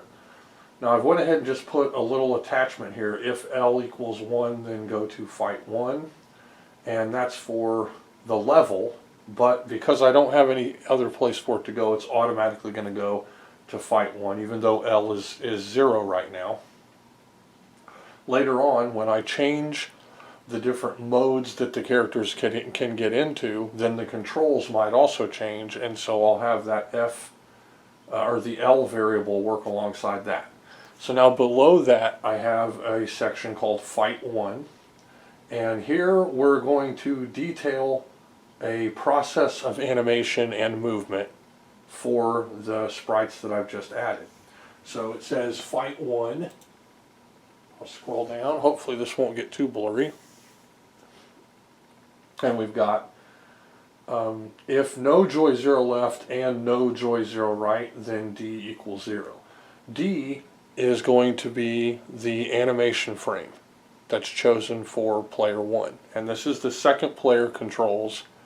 That'll be the one that I'm controlling. Okay. To start off with, he's on the left side of the screen. So I've got E, which is east, W, which is west. I'm only dealing with left and right movement right now, because at the very beginning of the game, approaching the wrestler to grapple or backing away, possibly to bounce off the ropes or escape their attack, those are the two different ways you can go right away at the beginning. So we're not going to have any up or down motion until later, and later on it will be to either go up to the top of the ring, to climb a turnbuckle, or to take the fight up closer to the ropes at the top of the ring. So we've got E and W, east and west. Now I've got counters for the direction. So remember, if joystick left or right is pressed, then E or W is increased. Okay, so those variables being increased by the joystick are then giving me a chance to do things based on how far that number gets. I've capped the number off at 20, and so the little timer that's going to be working here is between 0 and 20 for those frames of animation.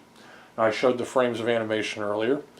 There's a stepping right and stepping left, but they're made to be connected to the middle stance. So it will be 3 frames of animation. Because of that, 0 is your stance, just the normal standing posture. And so up at the top, if no joy left and no joy right, meaning you're not pressing right or left at all, then D will be 0, meaning your character will return to his normal facing stance. Okay? So we've got if E equals 5, then E equals 6. That makes it so that your character does one group of movement, but until the next plateau is reached with the number. Okay, so if we look at the top, this very first row right here, we've got if E equals 5, then E equals 6, D equals 1, and I equals I plus 3. So I is the variable that is the x-axis, the actual raw number of the x-axis. So it's I and J. I is going to be your x-axis, J will be the y-axis. So later on, I can actually just put limits on I based on where the character is. If he goes up to where the ropes are and I don't want him to be able to go beyond the ropes, then I'll find the number that I is, and then say if you go less than that, then it equals that number. So your character can't actually go any further left. And I can also do that with right. If it goes over the number to the right, then it will be that number. So that helps, having I, the variable, represent the x-axis, and then therefore j will represent the y-axis, up and down. So when e equals 5, then I'm going to tack it up to 1 to 6, by 1 to 6. Then d will equal 1. That means the next frame of animation will be chosen. I will equal I plus 3, meaning the character will move to the right 3 pixels. Okay, then west, which would be left, for 5, the exact same thing. So it'll say then W is 6, and then D equals 1, the same frame of animation, but now I equals I minus 3. Okay? So that's the very first motion of the animation. Now, the way the controls are done, if you let go of, if you press right, then the variable associated with left is automatically zeroed. And if you press left, then the number of the variable associated with right is automatically zeroed. So those zero each other out. So you're only ever going to be getting an increase in E or an increase in W, but not an increase in both. And that's, well, obviously it's because you can't press left and right on a joystick at the same time under normal conditions. Okay, but also it helps control the animation. There's not going to be like there's not going to be 4 left in E, and then you go left before it creates the animation segment, and so then when you press right again, they take a step too early, or vice versa. So we're past 5, now it's 6, your frame has moved. Now for the next loop, next group, once it reaches 10, then they'll either one become 11, and then D will be 0 again. 0 is your normal stance. That's because he's taken one step and now he's returning to the middle stance so that he can take a step with the other foot. And the way I've done this animation is so that the character moves, the whole body moves left and right. So this isn't just the legs that are moving. He's moving kind of like he's moving his upper body and his head and his legs as he's stepping. Okay? So then, again, I equals I plus 3, or I equals I minus 3, depending on whether you're pressing right or left.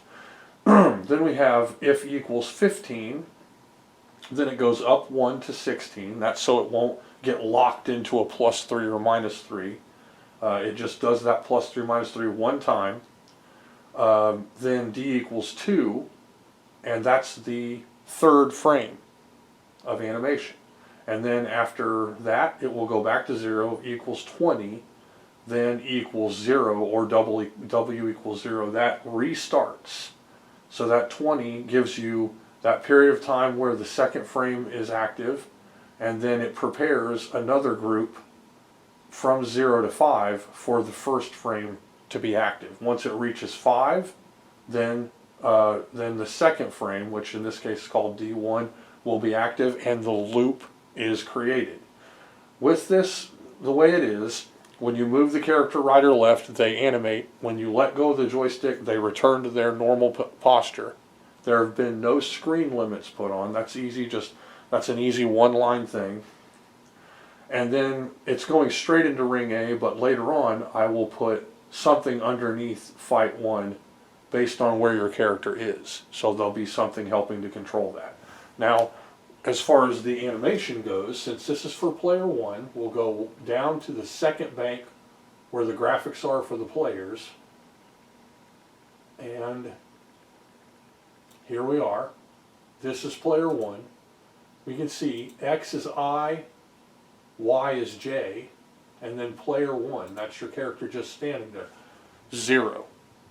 That's what that is. It's getting blurry. If I scroll down, we can see it says, if it's not blurring up too much, right here, if D equals 1, then that's the screen. And then down here, the next one, if D equals 2, See if that will help get it into focus. Then it will switch to that frame of animation. And then of course I have a second instance of each of those, and they're right there. So we're going to go ahead and run the game. It will start, go to the title screen, then go to the first screen. Okay, alright, I got my belt. Pressing the fire button. We're in the ring, the referee is watching, and I move the character.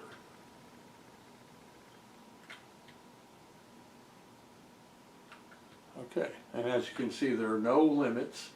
I can walk past the other character. That'll have to be changed. There'll be a x-axis inhibitor. It'll either be related directly to the x-axis variable of the other player, or it will be a collision check. If, you know, just quite simply, if player 0 collides with player 1, then whatever. Then I'll have them based on whether they're to the left or right of each other, be repelled away from each other. Okay, but none of that's done just yet. So I'm back up. I can actually break the game here, walk over the rope, and be out here. Later, right here where he's standing, will be a x-axis limit, and then of course on the very right. Now, suppose I want to make it so he can run by double tapping a direction. Then,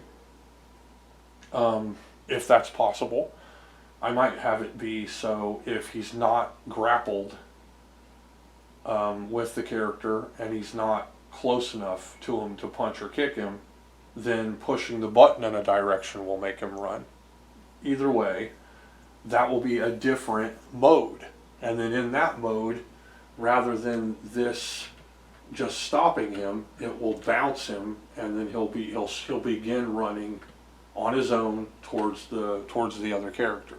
So remember, we have to have these modes. There's going to be modes where the characters are grappled, and then the direction and button combinations that you press will do a move. There's going to be situations where you're not grappled but you're close to each other. In those instances, you can do moves like whatever, punches and kicks or things like that. There'll also be modes where you're running, and that running mode will bounce you off of the ropes. Perhaps if you're running and you're close enough to the ropes on the right or left side, you can jump out of the ring onto the opponent, or whatever, yeah, stuff like that. So I have to think about all of those different things that you might be doing in this game. So that's where it begins, though, is just the first walking animations. Now if you notice, once I let go, I'm letting go, you hear that click. That's me letting go of the controls. He returns back to his normal posture. And you can see that as he's moving, his torso is turning, his head is also turning, his whole body's turning. So he's taking steps.